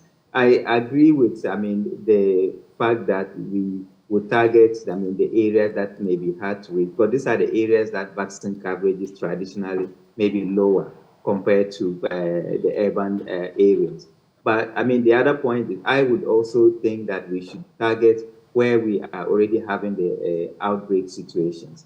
Because in northern region, for instance, we did a study during the peak of the COVID-19 period. And then we realized that even those times that the vaccines were available, the uptake was very low. So the Honorable Minister mentioned that this was something that WHO projected. Actually, our studies, not just projection, showed that they would have, the coverage was lower. So these are children who may not have been due just within the last 5 or 6 months, but actually they were due for vaccination during the COVID-19 period, and then they never had it.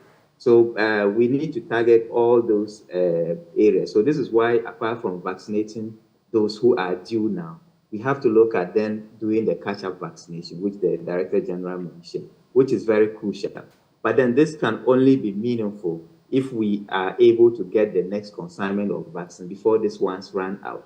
Otherwise, then you risk having another group of infants and children who would also have to wait for another 3, 4, 6 months to get their vaccines. And then we are perpetuating the cycle in such a way that we have more children who are susceptible to infection. And once the herd immunity, so the population immunity goes down because of lack of the vaccines, then every one of the children then are susceptible to getting this infection. In terms of responsibility, in terms of accountability, in the past we've taken issue with the health minister in respect of COVID-19, how some things were managed. Now we have this vaccination, hullabaloo, which has taken all of us by surprise and by storm, really. In other jurisdictions, I keep going back to Greece and the train incident there and the carnage that has left. The minister resigned within a few hours, as far as I am concerned. Our health minister has said this will not happen again. But knowing Ghana to be what it is, I'm going to ask you, what should happen if this happens again? I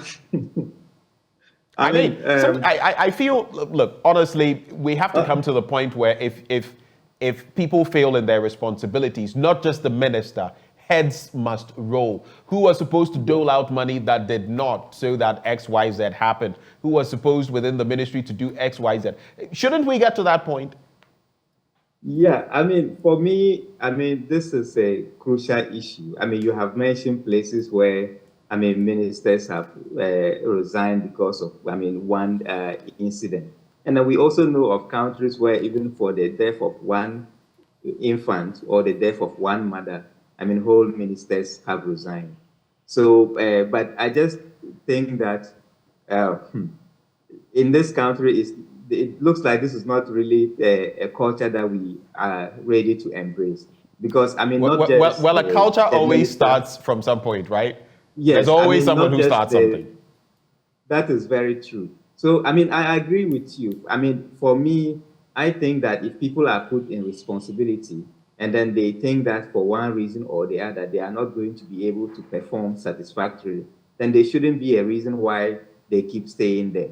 So, I mean, for this vaccine issue, although the ball stops at the Ministry of Health, there are other partners because, for instance, we do know that the Ministry of Finance play a very key role in, I mean, getting the funding available. And we know that there are other agencies under the Ministry of Health and even partners. But then we can't hold, especially international partners, to account because, I mean, this is our own problem. But then since we have put people in place to make sure that this happens, for those ones, then we should be able to, I mean, we should be able to hold them responsibility. But I mean, after a while, I do think that things are left for people to decide a lot in this country. Instead of the appointing of the authority taking some decision, generally we leave things for, I mean, persons to decide. And that never really happened in terms of going towards a resignation for not doing the right thing. Let's look at the rhetoric from the Ghana Health Service. Dr. Patrick Kumabwaja says, quote, "We're going to boost our human resource capacity at the various welfare clinics to cater for any bulge in numbers caused by the shortage. In places where health facilities are already doing outreaches or embarking on outreaches to increase access and ensure no child is left out, such arrangements will continue." He goes on to add, "We will go into the communities and announce the availability of the vaccines so that the families of eligible children will know." Here's my point. You made mention yourself of the fact that in some instances, the vaccines are even available and parents will not take their children for vaccination. In this instance, there has been that, continuous rhetoric that you go to a medical facility and they tell you there are no vaccines. What could the impact be on parents like that, who already may not even be very eager to take their children on? And how much more must we do in sensitizing, in educating them that, look, the vaccines are available now, take advantage now? So in the first place, I mean, yes, they are, I mean, once a family takes their child to the vaccination center and then there is no, I mean, they are told that the vaccine is not available, then the chances are that when you ask them to come back, they may not come back. And this is what we call missed opportunity when it comes to vaccination.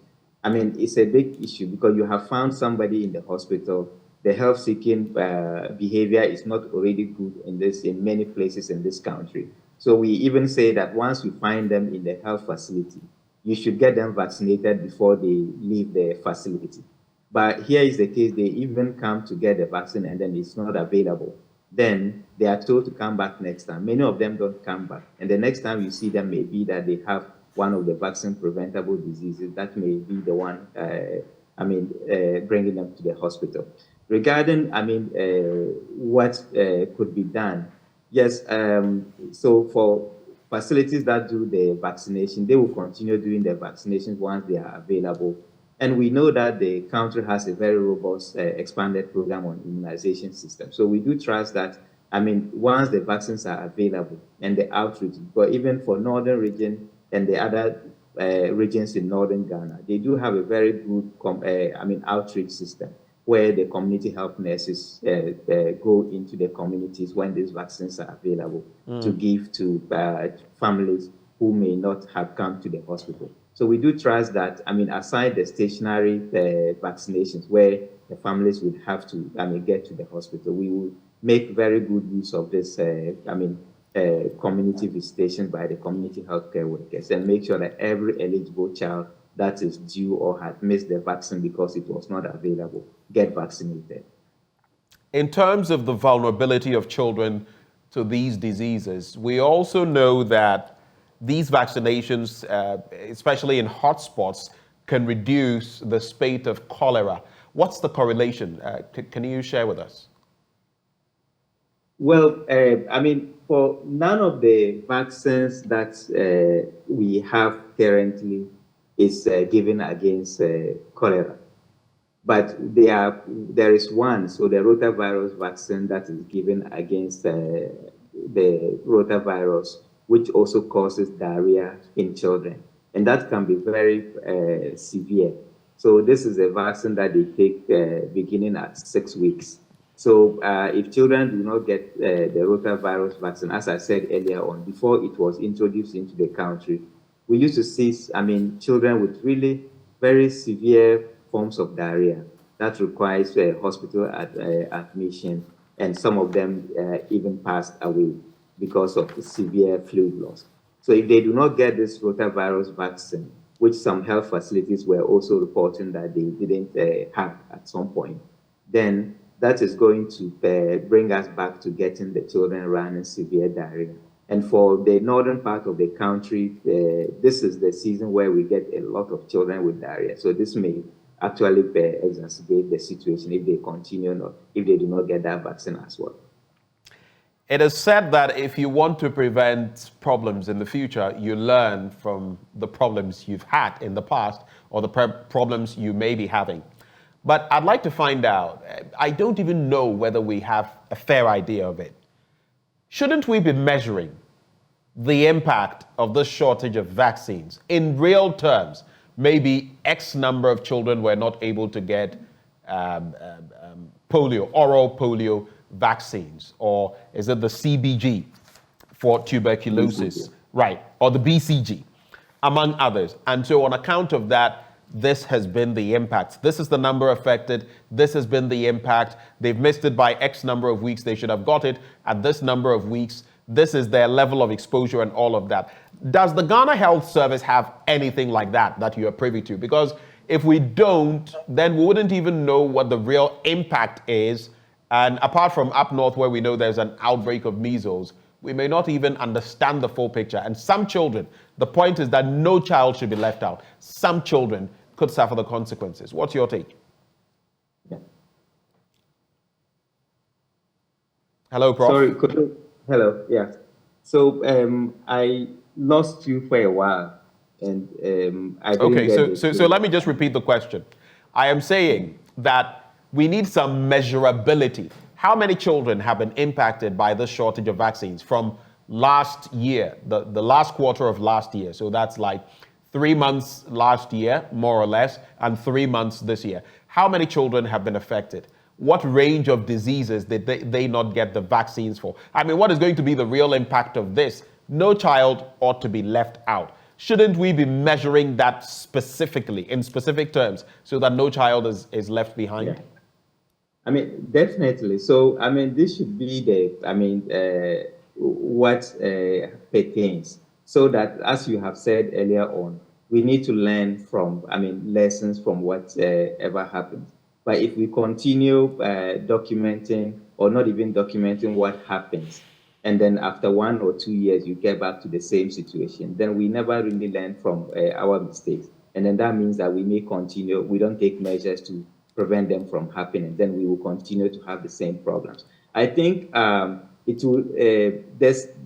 health system does have a way of documenting the number of children who are due for vaccination, because during the budgeting process, actually, they use the birth rate and then they use the annual deliveries, which are, common information to everyone.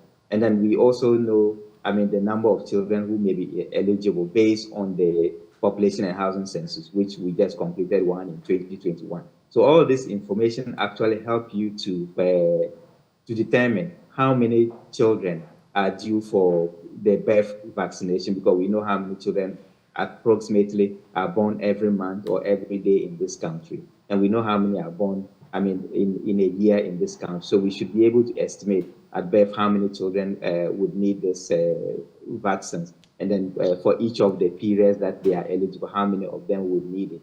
What then happens is that if the vaccines are in short supply, as we experienced for the last 5-6 months, then you should just then be able to put these numbers together to tell that once we did not have this vaccine, this is the backlog that has happened. And this then reduces the population immunity, or what we call herd immunity, meaning that you stand the risk of having outbreak as we have experienced, and not just for measles, but for other vaccine preventable diseases. And that way you are able to measure, the impact of all these problems. I think our problem in this country is not even just about the documentation, because as I said, the EPI system is robust enough to have all this documentation. And the health, if you go to where they are doing the vaccination, if you go to the delivery rooms, all these documentations are done. But we fall short when it comes to making use of data. So, and that is where, we are not able then to take full advantage of what has happened and then make interventions to prevent them from happening. As I mentioned to you earlier on, we had a publication in 2021, talking about the drop in coverage of vaccines during the COVID-19 period. And then we did disseminate this quite widely to say that, look, if we are not taking measures, then we are going to have problems, because people are not coming for vaccines because they fear they may get COVID. And then that then means that the coverage is going down as the WHO had projected. Right. And if we are not doing anything, either by doing outreach, because if the people don't come to you, then you then have to go to them in the community and make sure that they get vaccines. So this did not really happen. And this is one of the scenarios where we do not make use of data. And then that then comes back to bite us hard, as we are seeing now. Before we wrap the conversation, before I take your final thoughts, there's this issue of interest. I know you are more into pediatrics, but I just want to get your take on this. And it's in the Ghanaian Times newspaper. Under the Global Diabetes Compact of the WHO in collaboration with the World Diabetes Foundation, it is seeking to accelerate the fight against diabetes, which currently affects some 2.4 million Ghanaians. Interestingly, under this support program, Ghana is expected to attain 100% coverage of all persons with type 1 diabetes having access to affordable insulin and blood glucose self-monitoring equipment by 2025. Why am I roping it in? Because we have expectations when it comes to the vaccines. We're not meeting them. Here we are in terms of our diabetes situation as well as a country. We know how debilitating it can be. What are your expectations in that regard? And then you can add your final comments on the vaccines as well. Yeah, so thank you. It is good that also this issue is coming up, because, as I said earlier on, our healthcare system tend to be geared towards acute problems. So we solve acute health problems. And then when you have a long-term issue like diabetes, then you are on your own on how you manage to get funding for your treatment and all that. The system is not able to support very well. Type 1 diabetes, incidentally, actually starts in childhood. So for those who have type 1 diabetes, generally they would either start before adolescence or during adolescence, and they require insulin. And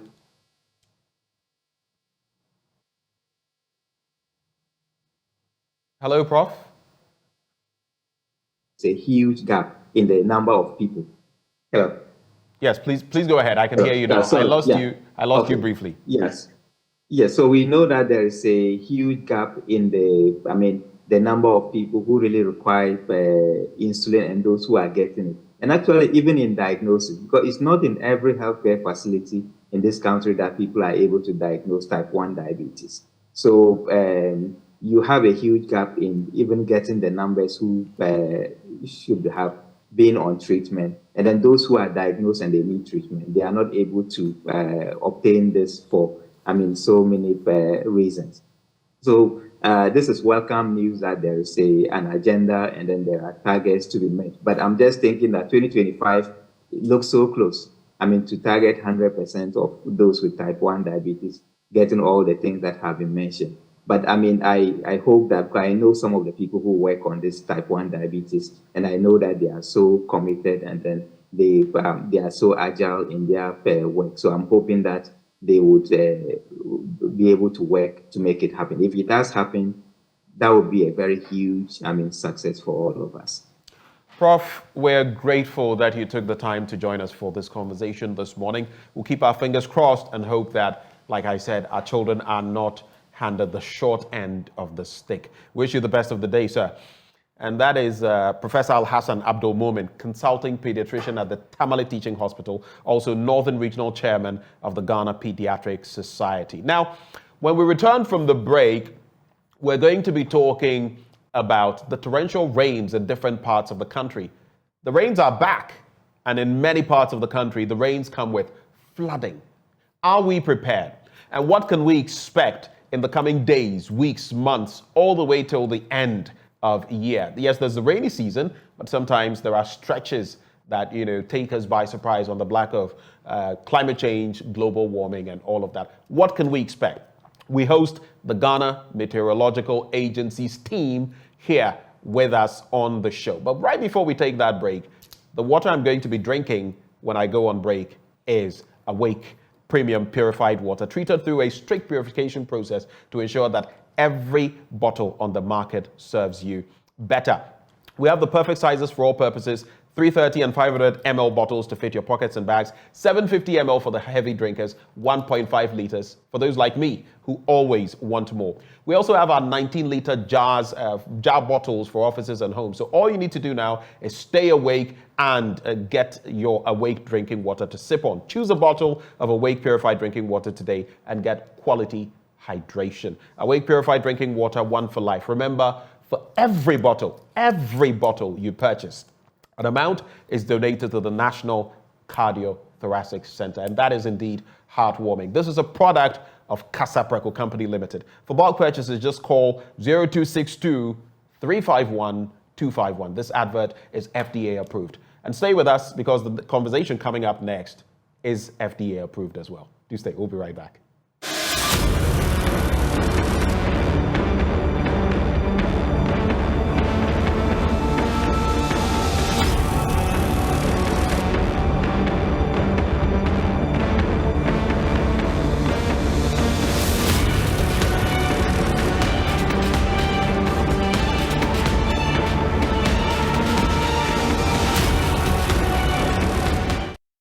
Hello, very good morning to you. Thank you so much for making time to be part of our program today. Just gone by, Benjamin Akakpo had a conversation on the vaccines. Thankfully, they've arrived. Experts say, however, we must ensure that this does not recur so that we don't have all the tension in the system and the real, genuine concerns by parents concerning the health of their children when it comes to these diseases that they're supposed to receive the vaccines for. Well, it's now time to have a conversation on the weather. And I don't know what it is like where you are, but in Accra today is quite sunny. It's been, for me, the two opposites of extreme weather conditions here in Accra for the past 2 weeks. So when the sun is hot, it's burning hot. And when it's raining cats and dogs. This morning, to help us have a conversation and answer all your questions, because I know you have concerns, is Nana Kofi Opoku. He is Principal Meteorologist with the Ghana Meteorological Agency. Thank you so much for joining us this morning. Yeah, good morning, and good morning to your listeners. You're right. Or to your viewers. Great, great, great. So let me start off with the most recent one, where we had a lot of people raising concerns about what they felt was the inactiveness or lack of proactiveness from the Meteorological Agency with regards to the, was it a storm? Is it a storm? I can refer to it as a storm, right? Okay, the storm that came last week, I can't remember the day exactly though, but it was at dawn. And the thunder and lightning, I haven't seen anything like that before. Right. The lightning was right in my room. It was quite a scene. Intense, right. Quite intense. And many people were concerned that we had not received a warning from the Ghana Meteorological Agency. A day or two after, you did release a warning about rain that was going to come the night, one of the nights of last week, but that was not as intense as the one before. So why didn't we have that warning? Right. So again, good morning to your viewers. Normally, what we do is that we issue 3 forecasts in a day. The Ghana Meteorological Agency issues 3 forecasts in a day. The morning forecast, the afternoon forecast, the evening forecasts. Now, the warnings are issued as and when we get very close to the event occurring. That is when the one who is keeping watch over the atmospheric space notices that all things being equal, there is a very high percentage that the event is occurring. Sorry to interject. I mean, because I need to understand, because we see what happens in other parts of the world. I don't know if the scenarios are the same. So, for example, if there's going to be a cyclone or a hurricane, they're able to tell days before that we can see the eye of the storm forming, is coming towards us, prepare. Why does a person here in Ghana have to wait very close to the event before they tell us that the storm is going to hit us? So you see, that's why I was trying to explain. The weather forecast is issued on a daily basis, sometimes weekly. As I sit here, I'll be able to tell you what will be happening around the weekend. Okay. But as the event gets closer, then there is more certainty to the event that is about to occur, whether it is dissipating, whether it is strengthening, the area or the line around which the storm is passing, it becomes much clearer.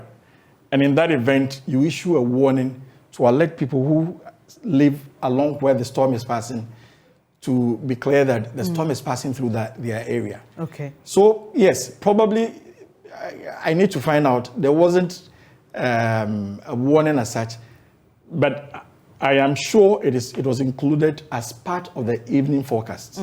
But you have admitted that that was intense. So with the intensity, and I'm sure you can pick all those signs in your study of the weather, you can tell that this is going to be quite an unusual one. We usually see from the GMET a write-up or a statement or a circular that has the caption weather warning. And I have seen this the year before, 2020, 2021, 2022, I think that there was a drive to get more interactive with the populace, and you started issuing such things. So I just feel that the Ghanaian people were quite disappointed that they were let down this time. Right. So, to be honest with you, what would have to happen is that people would have to follow the forecast through. And how do we follow the forecast? Yes, the forecast is issued 3 times in a day. One on our website, on our various social media handles. We have, I think, about 10 or 11 WhatsApp groups. We mail it to the various media houses. We have major stakeholders, NADMO, the military, the Ghana police, major stakeholders we work with. We mail this forecast to them 3 times in a day. In the mornings, we issue the forecast. In the afternoons, we update the morning forecast and issue a forecast for the evening. In the evening or in the night, we update the afternoon forecast, and we also give forecast for the following morning. So if you follow through the forecast, obviously you will capture the event that is likely to happen in your area. The warning is just to alert you that, yes, we are confirming with certainty that the event that we forecasted is that to suggest that because we did not see the warnings that we had seen previously, you were not as certain if this was going to be? No, you see, truth is, you need to use the forecast to plan. Okay. So if I tell you even there is a 60% chance of an event occurring, it behoves on you to plan with it. Okay. Why don't you have an app? Why doesn't GMET have an app? Because you see, I mean, you talk about websites, Facebook. I mean, those are laudable. We appreciate that. But there are many apps on social media that you can easily download on your phone, whether it's the Google Play Store or the iOS App Store. Right. And then even without necessarily going, you can receive an alert on your phone when you wake up in the morning. So why don't we have an app? It's 21st century. That is a vision. That is where we want to go. What is delaying? What is delaying is that money? Yes, let me say the infrastructure. Okay. You need to have the infrastructure to be able to support such a development. Because the forecasts This is, excuse me, sorry. I mean, I just want to be sure you get what I mean. This is an app, okay? And we have people as young as 18, 19 creating apps. All you need to do is to feed in the information. So, so someone develops an app for GMET, for example, and all GMET has to do, like you said, the morning forecast. The person puts it out. I have an app, weather app on my phone that can tell me what the weather is like, not only in Accra, but can be specific to where I live within Accra. So this is something we should be able to. So that's why I'm saying it is where we want to go. But at the moment, you need the infrastructure. You need to get your artificial intelligence and the underlying internet and things that support the particular structure in place. Okay. So that at any location that you find yourself, you can easily just click on the app and you will get whatever the weather will be for that particular place. Unfortunately, as it is now, we don't have it. There have been a series of meetings with our ministry, and I think plans are far advanced. You're under the Ministry of Environment? No, under the Ministry of Communication and Digitalization. Okay. Yes. So we are liaising also with the NCA to see how best we'll be able to get this one. And not only that, because what you are alluding to is very important, but there are people also within different areas in the country, some in the hinterlands, who might not be able to access what we're talking about. Yeah. We need to be able to reach them probably through the voice note in their own local languages. All these things are plans, all these things are being worked on. There is a certain app that we are coming up with, which will be able to record or pre-record events that will be occurring in different zones of the country. And this one, anyone who subscribes to that particular short code will be able to get what will be happening in the morning, in the afternoon, in the evening, various updates, so that at least people across the country would be able to access the weather information. So yes, I agree with you. We need to do more, and we are working on our own to make sure that this comes to fruition. Do you have a similar situation with the agency that records seismic data in Ghana? I remember the last time we felt a tremor, there were issues about the kind of equipment we have and how they're able to pick up these signals as soon as we would want them to. Does the GMET have that issue? Are your equipment up to date? Look, I can assure you that even the most sophisticated forecast centers still needs to improve whatever equipment they use. Are your equipment up to date? So yes, we have equipment that we're able to use to forecast what is happening, but we need to get more. What is the estimated period within which you can study the weather? Because you mentioned earlier that you could tell, for example, the entire week, what it's going to look like. Obviously, this is subject to change because of this is nature and you have to keep studying it. Something happening somewhere else may alter the readings and blah, blah, blah. So, but what is the estimated time frame you can give yourself to say we can fairly study the weather within and capture it within this time frame? By a bit of education, the weather is studied 24/7, all day, all month, throughout the year, and even beyond the year. So when we talk about the weather forecast, the maximum we can go as a country is about 8 days. But in other places, it's longer than that. Yes, because they have the technology to do that. Yes, I agree. And again, the kinds of systems, the experience there is entirely different for those of us within the tropics. You see, when you go into what happens within the, especially the extratropics, once they see the system approaching, they're able to indicate that this is what is happening and it comes to pass. But within the tropics, there are so many things that happens that is able to support the system that is approaching, or it dissipates and it goes off. So you give the forecast, you continue updating the forecast until the event comes to pass, or when you see that the event probably is not coming through, then you also alert the public. I think it's interesting that you mentioned that, because we see that a lot and we receive a lot of calls. People say, oh, the GMET forecasted this or forecast this and it didn't come to pass and blah, blah, blah. I mean, if you understand some of these things, you know that it's not everything that they predict that will happen. But the rains we saw Tuesday dawn, the one that had the thunder and lightning, and I know in many places devices, equipment were destroyed because that was intense. Do we know what caused that?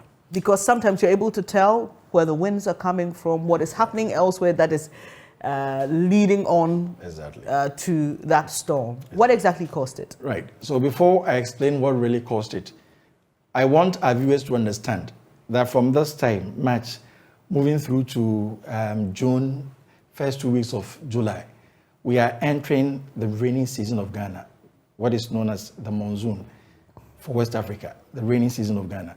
So these events are not unusual. These are events that have been occurring in the past. So that is the first thing that I want us to understand. Between this period up to June, getting to the second week of July, it's things that we'll be experiencing. Now, you realize that there are three key things that brings about rainfall.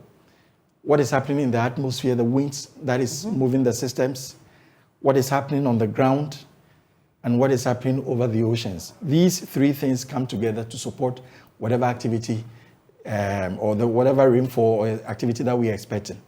Yes, so we had strong winds propagating from the east towards us. We had very low pressure conditions around the country. And low pressure conditions are areas where the winds are very weak. So when you have any system that is coming with strong winds, it tends to feed into these low pressure systems. And once it's getting into these low pressure systems, and there are a lot of moisture feeding the system that is coming into place, then obviously condensation can take place in the clouds and it will come down as rain. This is exactly what happened. And just as I've said, once we are on this particular place, from March onwards going, we are approaching the season, the major season of the southern part of Ghana, and these events shouldn't be surprising to anyone at all. Interesting. So you've spoken about what we should look forward to. So basically the answer to my question is that you're able to, within 8 days, you can tell us what is happening and what we should prepare ourselves for, blah, blah, blah. All right. But you're having the GMET month. Exactly. I see your shirt, Meteorological Awareness Month 2023. Right. Why is this important and what exactly are you going to be doing? Great. So the Meteorological Awareness Month is very important because meteorology feeds into so many spaces of the country's, the various sectors of the economy. Unfortunately, we've not been able to highlight it that much. During the recent COP27 in Egypt, the WMO, the World Meteorological Organization, came together with all the national meteorological and hydrological services, especially those of us within the sub-Saharan African areas, to bring to the fore issues that affect us vis-a-vis the weather and climate. Would you believe that by a World Bank report states that in 2015, that infamous incident, rainfall incident that happened around the Odona area, cost the economy of Ghana about $100 million. Yes, about 53,000 people were impacted by this condition.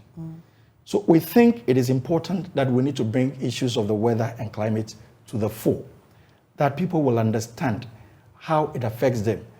Now, so many aspects of our lives are impacted by the weather, from what you wear, what you eat, the daily accumulation of things due to the impurity of the air, all these things, and even the food that we eat, food security issues, all these things can be affected by the weather.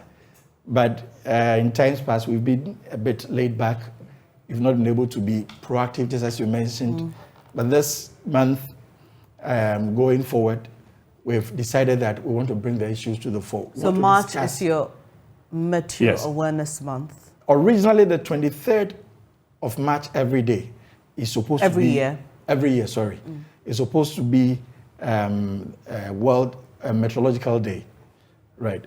But we in Ghana have decided that we want to expand it to a month. Use part of the days for awareness.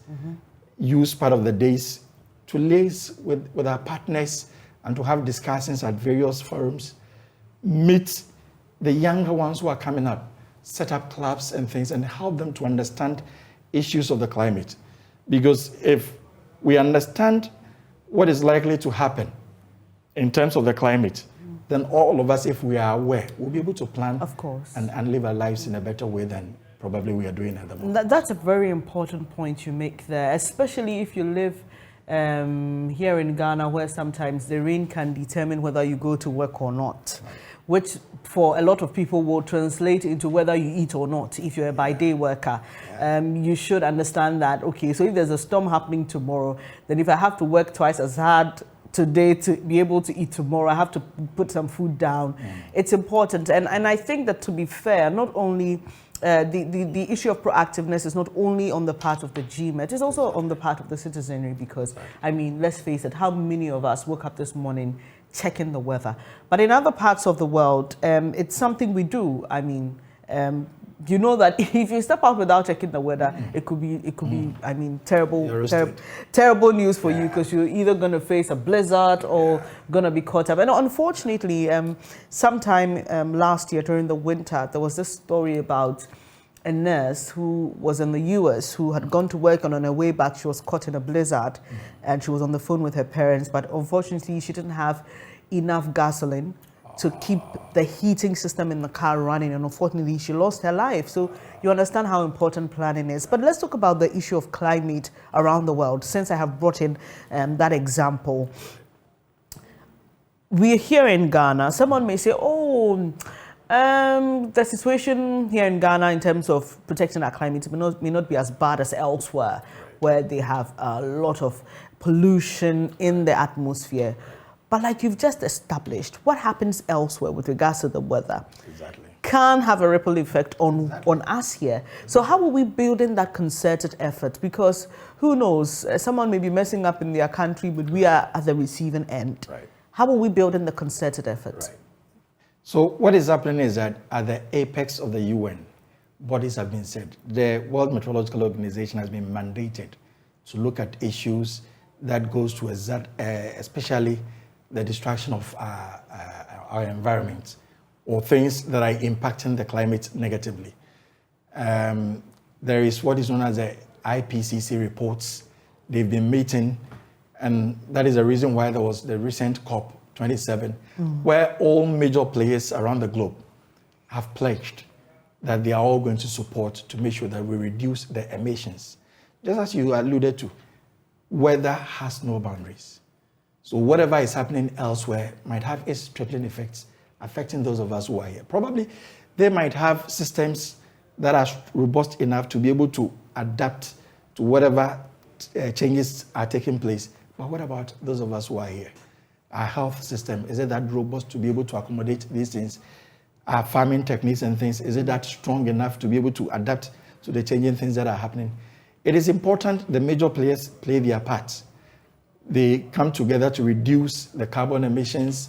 It is also important for us also to play our role so that we don't fall into the trap where, if the climate is changing, our own actions would also cause us to suffer more.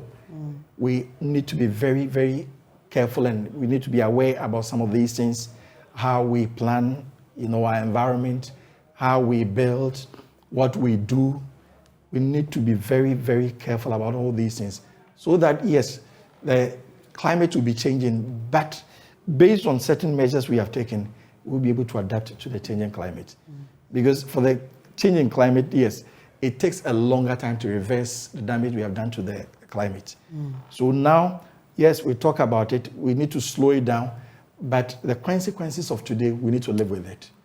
And that you and I would have to contribute to make sure that we're able to have a fairly stable environment for us to live our lives. Interesting. So more about your GMET month. What activities are you going to undertake, and how do we get involved? Right. Great. Thank you very much. The whole month has been lined with activities. The first activity was to do the luncheon, which I think Joy FM was represented. That was on the 1st of March. Now, the second activity was about the issuance of the seasonal forecast. We have forecasts at different time scales. We have the weather forecast and we have the climate forecast. The seasonal forecast is a forecast that is supposed to help planners within the space to know 90 days ahead, 120 days ahead, what exactly the season will look like, so that they will be able to plan with that particular forecast. For instance, a farmer who knows that this is the major season would have to understand and anticipate when is the rain starting, when is the rain ending, in between the rains, what kind of consecutive days of dryness are we likely to experience, so that they will inculcate all this into their planning. That has been done. That was issued on Friday, just recent Friday.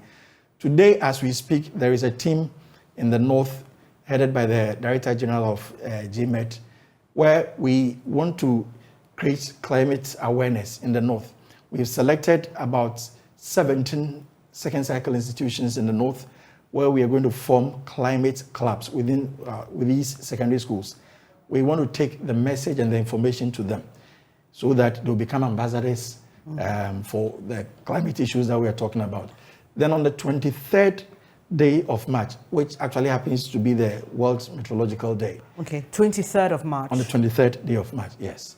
On that day, we are launching what is known as a National Framework for Climate, Weather, Water Services.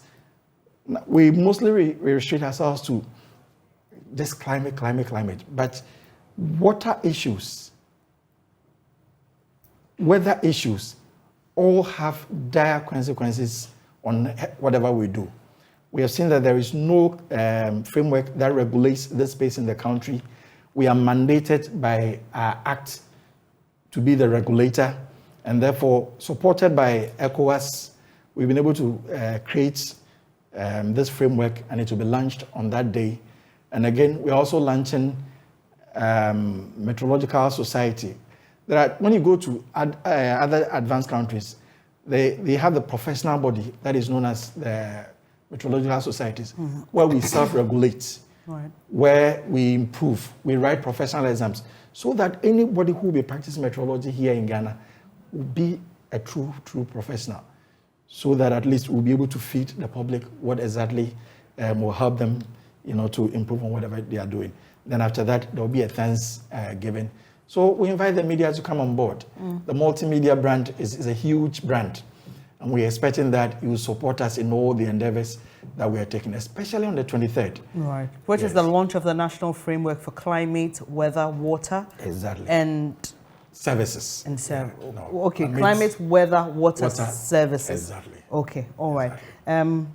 Just before I let you go, I mean, I'm just also a bit curious on the study of meteorology in Ghana. How advanced is it? I would say it's advanced. Until I think 2007 thereabout, all of us who did meteorology had to do a first degree in the mathematical sciences, physics, mathematics, or such courses, and we used to go ahead to do the masters outside the country. But now, the KNUST offer meteorology, yes, up to I think even the PhD level. Great. At the moment, yes. University of Cape Coast too, I know they also offer meteorology. But yes, that is more of the theoretical meteorology. Anyone who comes in is also, apart from being trained on the job, there are accredited centers across the globe. Africa, we have one in Nigeria, one in Kenya, and another one in Cairo, in Egypt, where these people are taken to these places to go and specialize within the area of meteorology. Meteorology is very broad. We have those who do agricultural meteorology, those who are into water meteorology, hydrology, those who are into climate, different health, different areas. So you go there, you specialize, then you come back. So we have, yes, the initial training can be had here, which of course in the past we didn't used to have it. But now, gratefully, KNUST, Cape Coast, and UNER, they have those trainings here. But after that, you also need to do your on-the-job training elsewhere to improve you so that you can come and work within the sector. Right, I'm grateful that you can make time to join us this morning. Nana Kofi Opoku is a principal meteorologist with the Ghana Meteorological Agency. And today we've been talking about the weather, what to expect. So Nana says, look, as you know, March, April, May, June, yeah, those are the periods of intense rain here in Ghana. So you just need to be alert, okay? And it's interesting, just like fire, water can be a good friend and a dangerous enemy? Because I know that for a lot of you, when the sun is scorching, you're literally asking God, oh, please send us some rain to cool the atmosphere. But when it is more than you expect or your systems can handle, then it begins to get problematic. So let's just be alert. You can follow the Ghana Meteorological Agency on Facebook. Yes. They put out the weather forecast there. It will be easier on the eye. You know why? Because you see, usually the notice you put on Facebook, it's quite academic, it's long, but it's easy on the eye when you have it in an app. You know, it shows you Accra, Kumasi, Tamale, Koforidua, Takrade, you know, and then shows you the lows and the highs, the possibility of rain, the percentage, you know, and so it's easier for you to, but this right up there. And it's like, can I show you that we're working on that? But now we have even gone a step ahead of the write-up, what we call the impact-based forecasts. The one in the colors. Okay. No, this one color is, coding. Yes, it's in color I thought it was the one in the something like the Excel spreadsheets where I think we have moved on. No, these are too academical. We have moved on from there. Now we're using the impact-based. Okay. Yes, and we are trying to sensitize the public about that one. Right. Whilst we are waiting for the app-based one. That one is fairly easy for you to know. You see the color code, the probability of the event occurring, and the impact the event will be having in your area. So if you see that your area is coded in that particular color, for instance, deep red, then it means the probability is very high, and the impact also over your area will also be very high. And therefore, you need to start making decisions about what will be happening there. We are not there yet, we agree. But I can assure you, we are working hard and we'll get there. Please get at an app. We'll be happy with you. We will. All right. Thank you so much, Nana Kofi Opoku, Chief Principal Meteorologist at the Ghana Met Agency. Don't forget, on the 23rd of this month, the agency, Ghana Meteorological, it's a service, right? Or agency? Now we are an agency. An agency, right there. Is launching its national framework for climate, weather, and water services. We'll be keeping tabs with that and letting you know whatever happens there and how we can all be a part of ensuring that the weather is a good friend to us. And when it decides to be quite aggressive, we are ready to handle it. Exactly. Right. You're watching the AM show with me, Bernice, Lansah. We'll take a quick breather. Later tonight, we will be airing our latest hotline documentary, One District, Some Factories. The producer of that documentary will be joining me right after this Tuesday.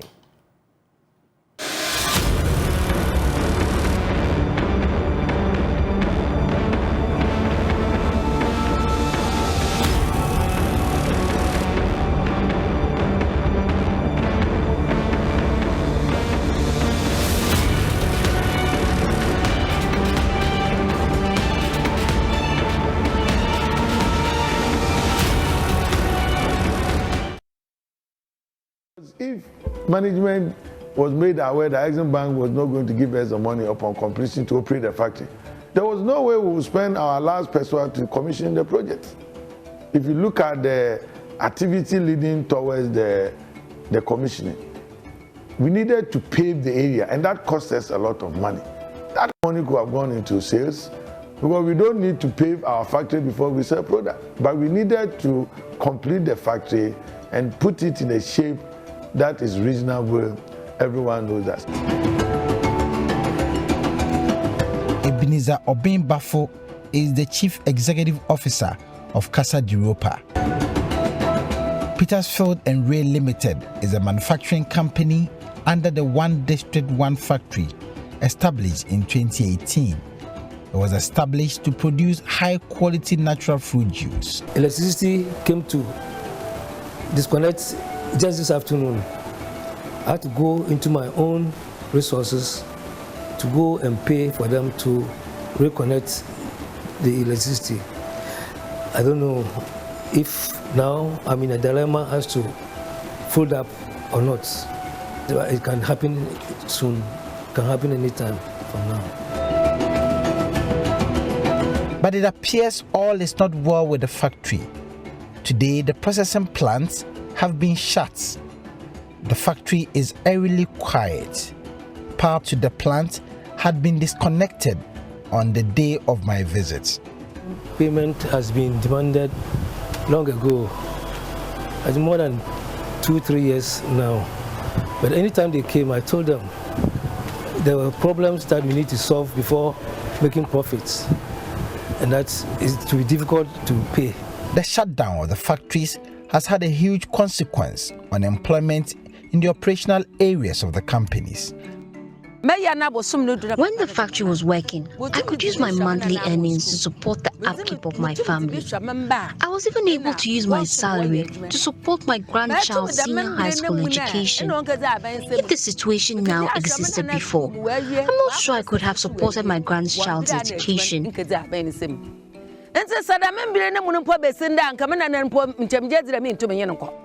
Adwa Nomaba is one of the 130 people who were dismissed by Casa Europa Company Limited. Today, she has no job.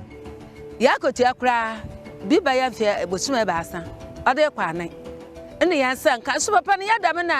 man has never defaulted in paying our monthly salaries, but now he owes us more than 3 months.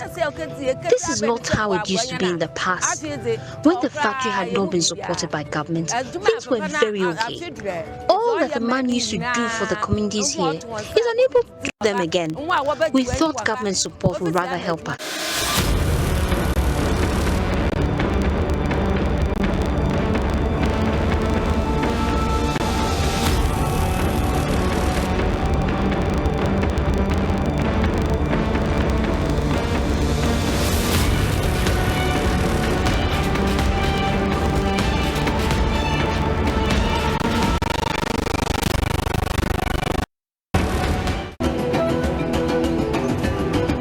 The woes of the one district, one factories are not limited to Casa Europa and Petersfield and Rail Group Limited. There are dozens of such factories across the country that are in the same state as the ones in the central region. Ghana has been importing cylinders for many years. But this huge importation of cylinders should have changed with the establishment of the cylinder manufacturing company located in the Ewutu-Breko district. When we did all the analysis, looking at the benefits that they were giving us, at the end of the day, our cost per unit of the product came even lower than what those who were importing from China were actually getting. So immediately we began our operations and we put our price out. This problem of import substitution, most of the people who were then importing immediately then decided to shift towards us. So at least in our presence immediately killed a problem that this country was actually faced with in the area of cylinder importation. The patronage of the cylinders was huge, but today the company is out of business. Philip Asifua is the CEO of the company. Immediately we began our operations and we put our price out. This problem of import substitution, most of the people who were then importing immediately then decided to shift towards us. So at least in our presence immediately killed a problem that this country was actually faced with in the area of cylinder importation. And so now if you come to our factory, boss, you'll be shocked. We are now getting to almost close to 200,000 cylinders. We cannot send one out because of what these guys are doing. These Chinese, they just came in, took over the market, cut the price down, and probably they are doing this for some time. So they realize that the Ghanaian factories have died down. Once we die down, they will come back.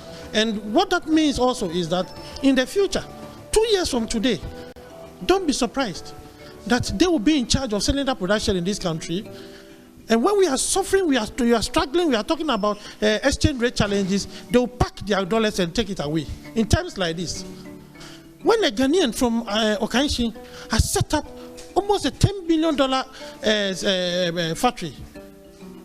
So that is the challenge we are faced with. Philip Asifua paints a gloomy picture about their investments. He said their investments are under a serious threat and government should ensure that Ghanaian businesses are highly protected. A nation supposed to be there for its people. China developed their country, they blocked everybody and they developed their country. deliberate policies, protecting themselves and making sure they got to where they are. Now they are rich and they are now hitting us. We cannot continue to talk about level playing field, because what they are doing, this is a direct attack on us in our own country. My brother, if you come to the factory, you'll be shocked. You will see the cylinders plenty. We can't take them out. And workers are working. We have to let them go. This was a factory commissioned by the president just about 2 months ago. We were doing fine until this thing happened. We've written to certain agencies that we were expecting to at least come in, and I was shocked.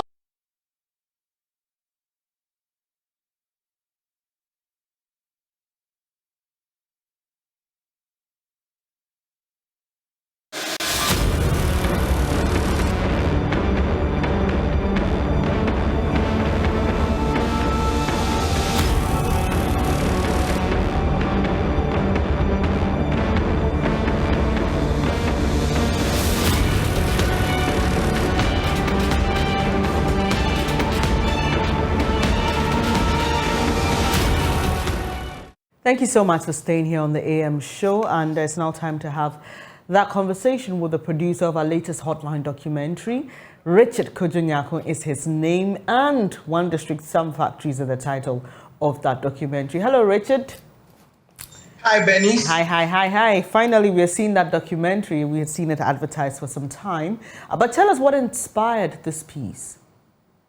Well, so the documentary is in 3 strands. First, as a reality check. 2, as a way of giving feedback to authorities. And the third one is to tell our audiences what's actually on the ground. And so that is what the motivation is. Government said that it was going to put up or have factories in every district. And so there are some districts that have more than 1 factory. There are others too that do not even have at all. And there are others too that do have, but the factories are not in operation. And so we went to the Ministry of Trade, their website, where the Ghana 1D, 1F, they have a lot of information on. And currently, if we go there and count, it's about 200. And then they have tagged some of them that they are in progress, others are also in operation. And so we decided that we are going to embark on this data-driven exercise. And so this project is informed by data. We look at what's on the website, and then we go there to actually check what's actually on the ground. And so that is what the documentary is about. Interesting. So what are we going to see when we tune in at 8:30 p.m. today on the JoyNews channel? Well, so we've embarking on a tour. We've gone around the country, and we started with the central region. And so far, the except that we have played, we've seen 3 of the factories, Petersfield and Ray Group. We've seen Casa de Europa, and then we've seen the APEP Limited, that is the cylinder manufacturing company. There are others too that are in other regions as well. In some of the regions, government of the president casured for the commissioning of these factories. But as soon as the president left, the 1D, 1F insignia or the logo, they were removed there. They complained that the money that they were promised have not been given them. And so all of these things, but it is not all gloomy. There are others too that are doing very well. We can make mention of the Kung Fu Fruits and Juices Limited. We can see the product, we can attest to the product. We have drank some of the product from that factory. And so it is not all gloomy. There are others too that are doing very well. But largely, a lot of them are not in operation as being stipulated by the 1D, 1F Secretariat. Right, and this promises to be an interesting one, considering it being a flagship program of this government and it being touted whenever government speaks about its achievements since it took over. But Richard, are we going to see everything today? Because it looks like there's been a lot of work that has been put into this. No, the data is huge, and so we are not going to see everything today. So today on TV, we are going to see the first part of the documentary.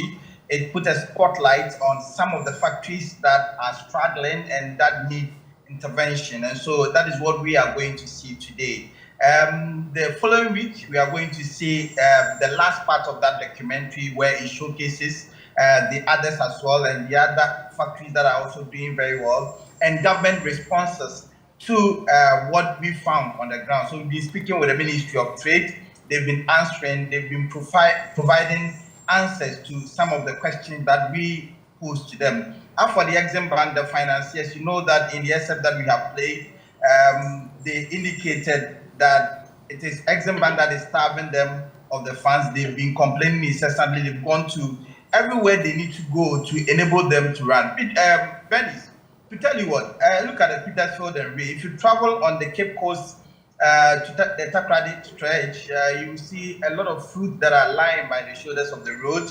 And that factory was established purposely to take care of such instances where the fruits, they do not have market for the food that they produce. And so this factory was established to take care of that, to buy these from the farmers and all of that, and to see that this company is going down. It's really, really heartbreaking. If you look at Casa Gropa, the case of Casa Gropa, for instance, it is the use of potato, and it's one of such in the world, the use of potato to make bread, to make other pastries and all of that. So you see the Russian-Ukrainian war, and when it came, a lot of things, I mean, the cost of flour has shot up. So if this factory were in operation, it would have contributed to our economy. Richard, sorry to interject, but I remember that factory very well because when the president visited the place, he had a bite of some of the stuff that were produced. I remember very well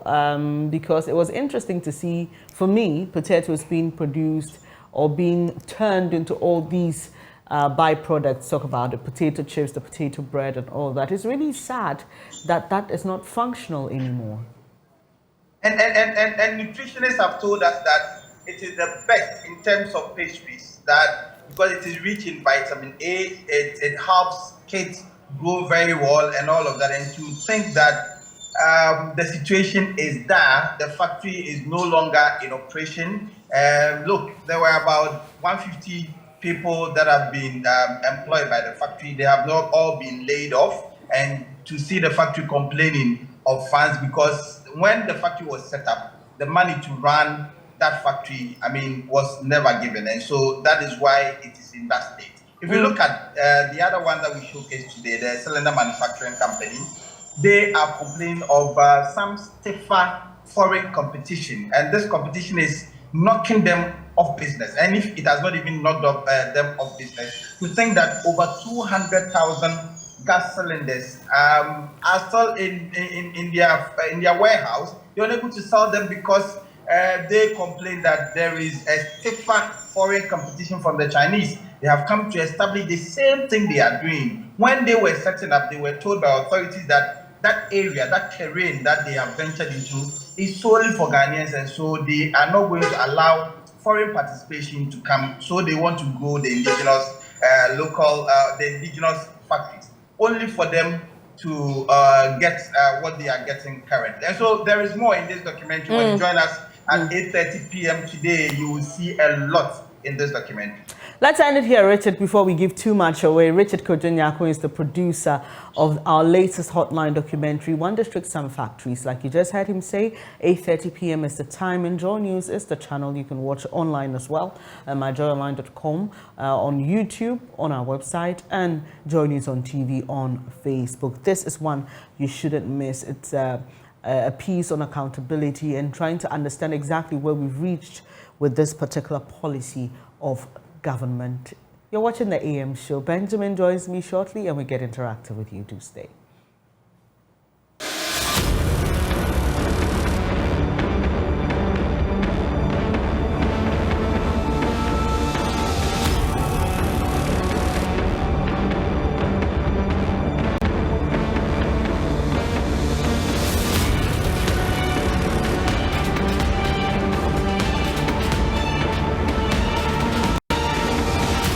Welcome to another insightful installment of Drive Safe, where we learn how to drive safe, what to do on our roads, what not to do on our roads, so that all of us can prevent the carnage and stay alive, basically. Now, we're going to continue from where we left off the last time. But right before we get into today's installment, though, so you think you know. How much do you know about road signs? Well, look at this road sign and let's find out just how much you know. Now, at the tail end of today's segment, we're going to give you the correct answer and you'll find out just how much you do know. I just want you to chip in on this, the trafficators, what I'm called traffic indicators. Now, you would notice that sometimes people want to switch lanes or they want to move in a certain direction, but they just negotiate. I mean, by the time you see them indicating, you are practically upon them. What should be done? What distance? I mean, how far ahead? Let's say I am going 50 meters ahead. I want to take the right turn. How soon within those 50 meters should I start indicating?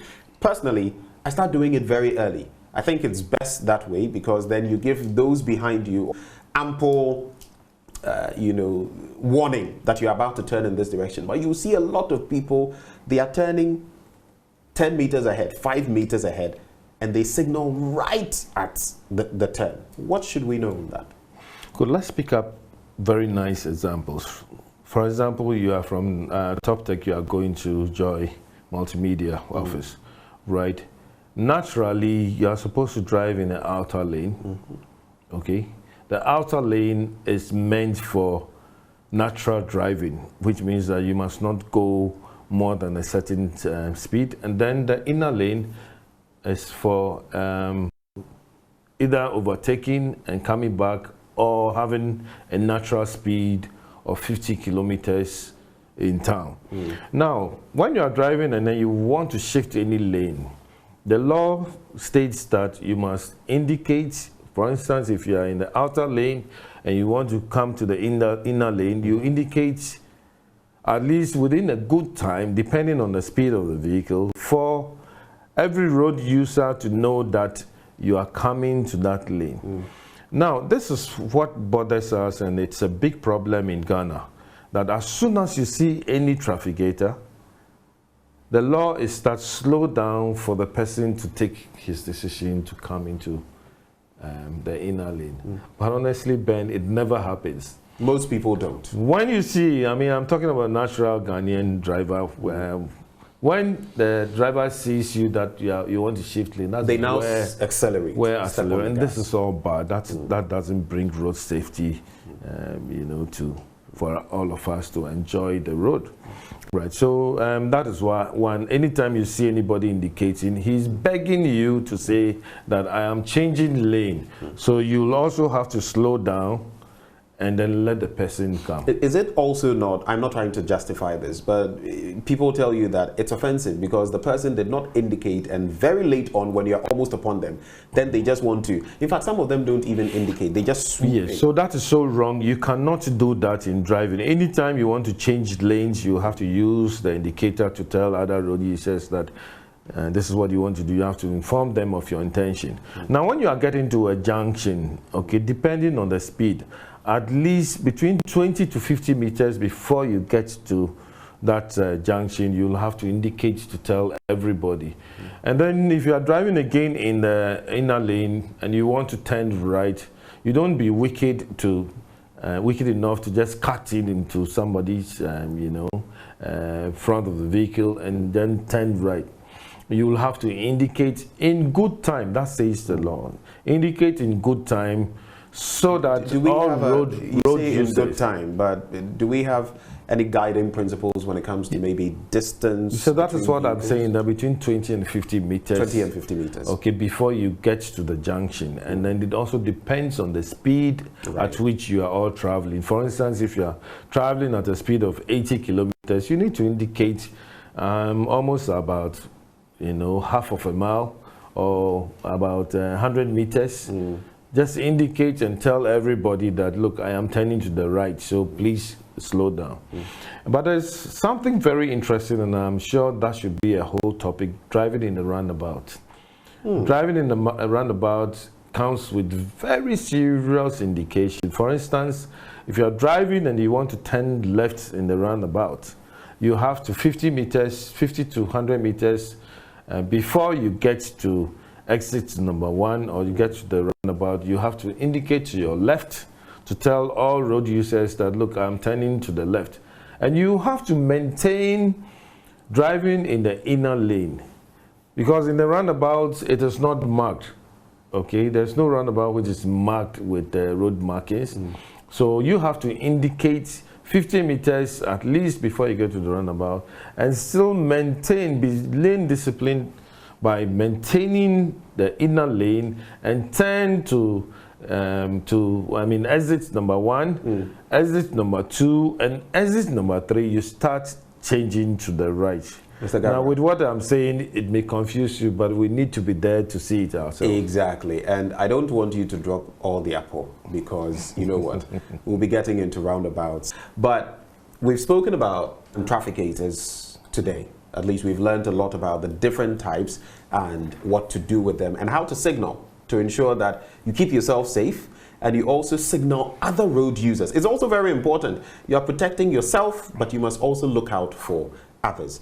This is Drive Safe with me, Benjamin Akakpo. I've been here with Mr. Cecil Gabra. But right before we wrap today, so you think you know, well, that road signal that came up earlier, this is actually what it stands for.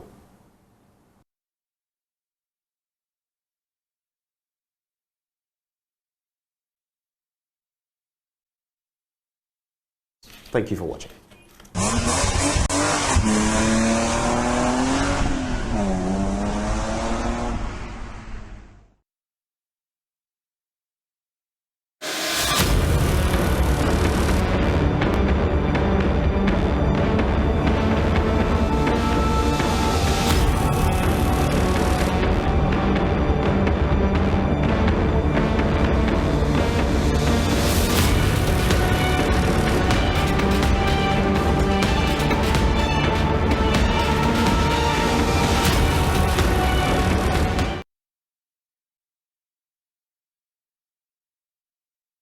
We are so grateful that you stayed with us here on the AM show today. Benjamin Akakpo is back, and I'm trying to match up to his bead game, but I was even looking at the color game. The color scheme, yeah. It looks like the black and everything. Yeah, it looks pretty. Yeah, but it's interesting how we do this without even planning. I know, right? But that's for your bead game, dear. Oh yeah, I have to try and get there. Bead gang. Yeah. But I've fallen in love with the one in.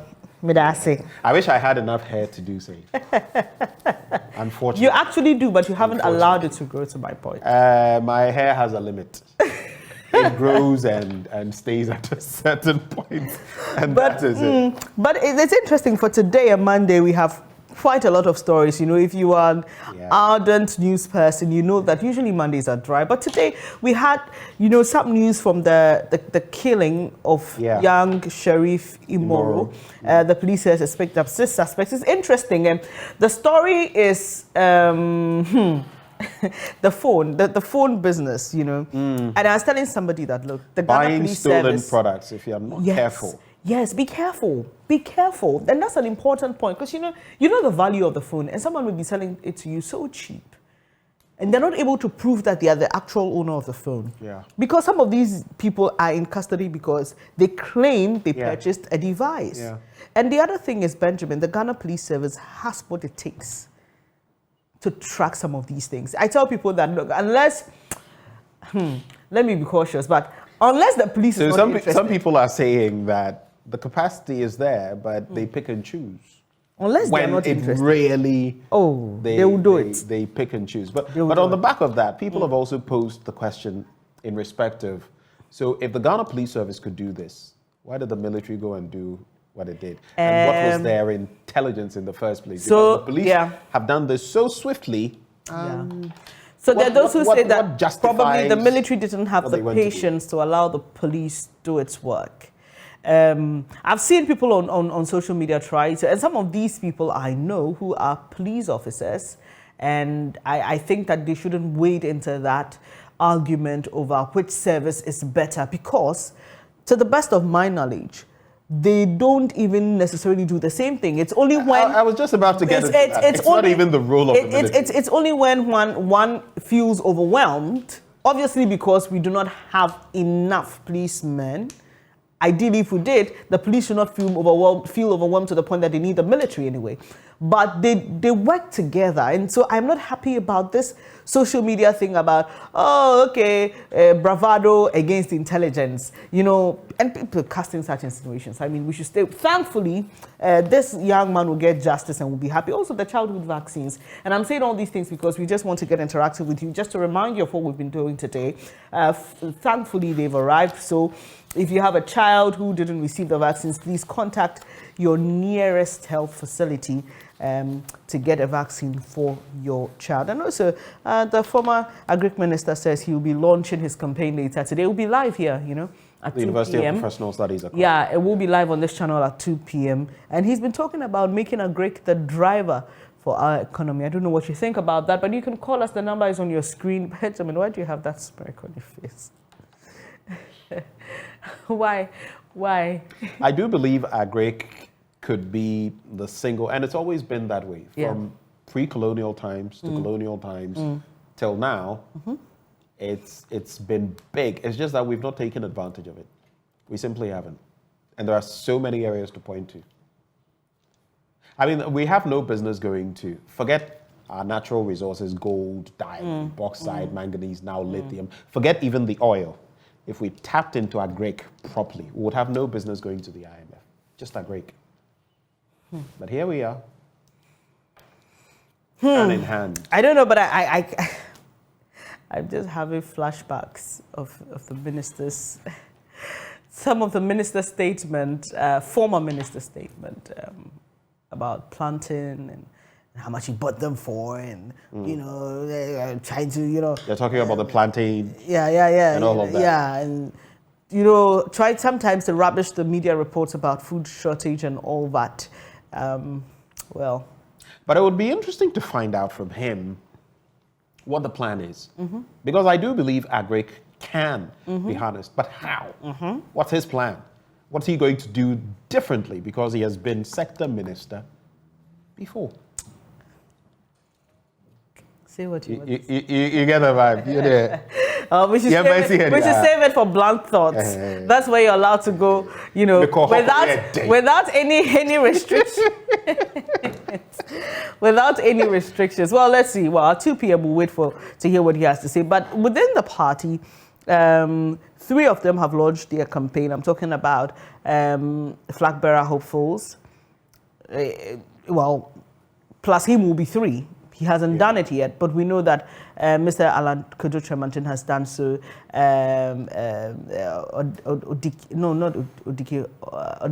Why is his name? I mean, his name has just flashed from my memory. Adainimo, that's the name. Yeah, that's another. I was a bit confused. When I said Odike, I was like, why has his name vanished from my head? Mr. Adainimo has done his, and then Mr. Efia Akutu says he'll do his. Dr. Akutu is doing his today. Doctor will do his today at 2 p.m. Well, we have Tackie MP. What an interesting name. Are you hoping to go into politics, become an MP someday? Hello? Hello. Yes, let's hear you. Kindly share your thoughts with us. All right, my dear, you're looking beautiful today. Thank you, I appreciate it. You are now met with good legality. He came to compare his dress to his best. Sorry. You are naturally beautiful. And to go up to my choice, surely the one little more factory issue they are talking about. I'm disappointed in NPP government today. I'm an NPP member, but I'm disappointed in the government today.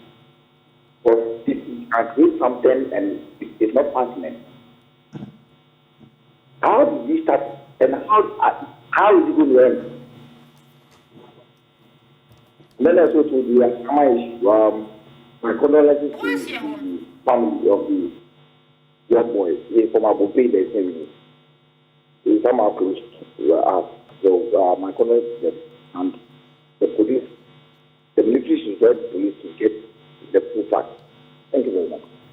Thank you for joining us and sharing your thoughts, Tackie. And please, when you call us, kindly mute your television set. We struggled a bit with the quality of the sound because there's a bit of an echo I could hear myself. So please, when you call us, just mute your device so we can hear you as clearly as possible. And just go ahead and share your thoughts with us. But he also had that very interesting conversation on the rains. Because I mean, I've got frustrated. From last year, if you recall, even in my blunt thoughts, I started talking about next year, the rains will be coming. Let's not wait till we're caught pants down. Why we're this repetitive as a people in all the negative ways? I can't even begin to imagine. Ayo from Tamale joins us. Hello, let's hear you, please. Yeah, hello, good morning. Good morning.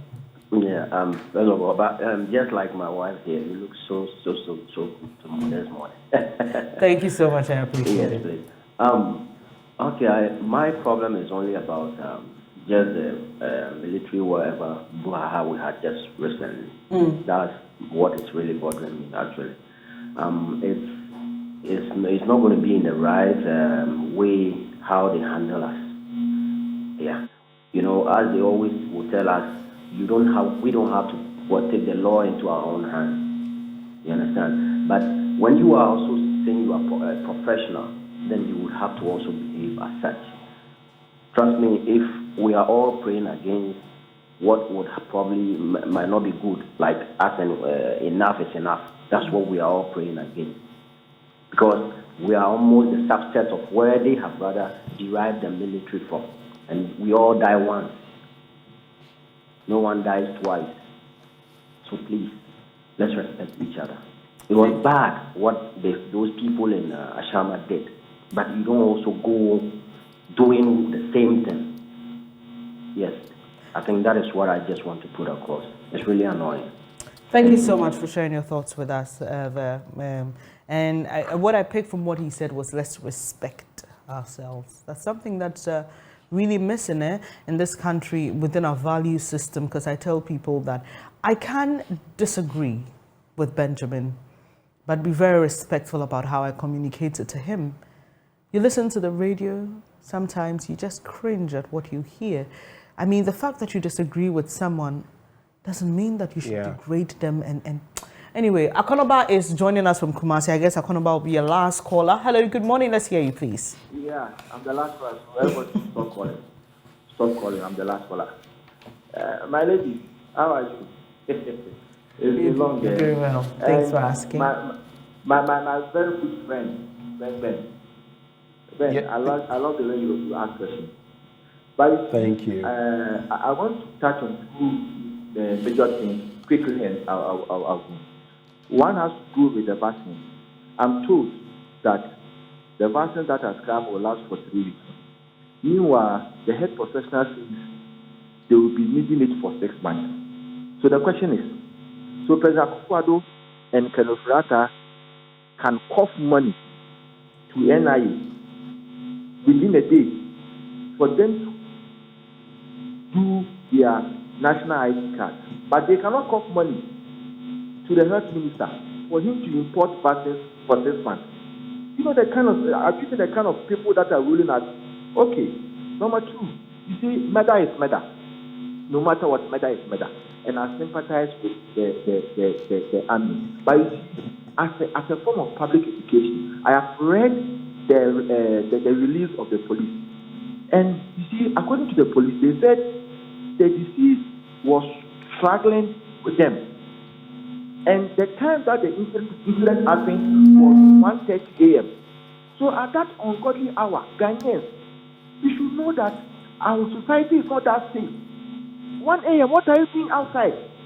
And if someone is coming to attack you and you see that they are, just surrender. There is an advice that the police themselves, they always tell us that when there's a criminal, when they try to pounce on you, whatever you have, just give it to them, they will go. So in as much as we are in pain, it's an advice to everybody. Okay? Our system is not that pure. So please don't struggle with criminals. And we should sleep early. 1 a.m. What were you seeing outside? Okay. Yeah. According to the police statement, my brother, I've read it. It said 1 a.m. Okay, thank you. He did say 1:30 and then he came back to 1 a.m. But let's also not make it sound as though we were not there. Yeah, exactly. We don't know exactly what happened. I mean, we can pick the footprints of what could have happened, the struggle and everything, but we don't have the full details. So we can't, come here and condemn, especially as the other party is deceased. He cannot speak for himself. But yes, it's a valid point you make. If you encounter people like that, just give up. I mean, your life is worth much more than any material, goods. So really sad development, but like we keep saying, very unjustified as well. The actions of the military. Extremely unjustified. Anyway, we will be following up on this. The police says that these suspects will be arraigned, so we'll just wait. 6 of them. Yeah, 6 of them. We'll just wait to see what happens in court. You can trust us to bring you the very best of coverage on that. But that'll be it for our show today. Benjamin and I are really grateful that you could spend time with us. God willing, we are back again tomorrow morning with another exciting edition of the show that puts you at the heart of everything and brings you what's most important to you. And so you take care, enjoy the rest of your day. Up next is News Desk. We wish you a navy blue day. Oh yeah, talking about wishes, before we go, belated birthday wishes to Her Excellency First Lady Rebecca Akufo-Addo. She turned yesterday was her birthday. Yes, Mom, we wish you long life and prosperity. And I have one in there too.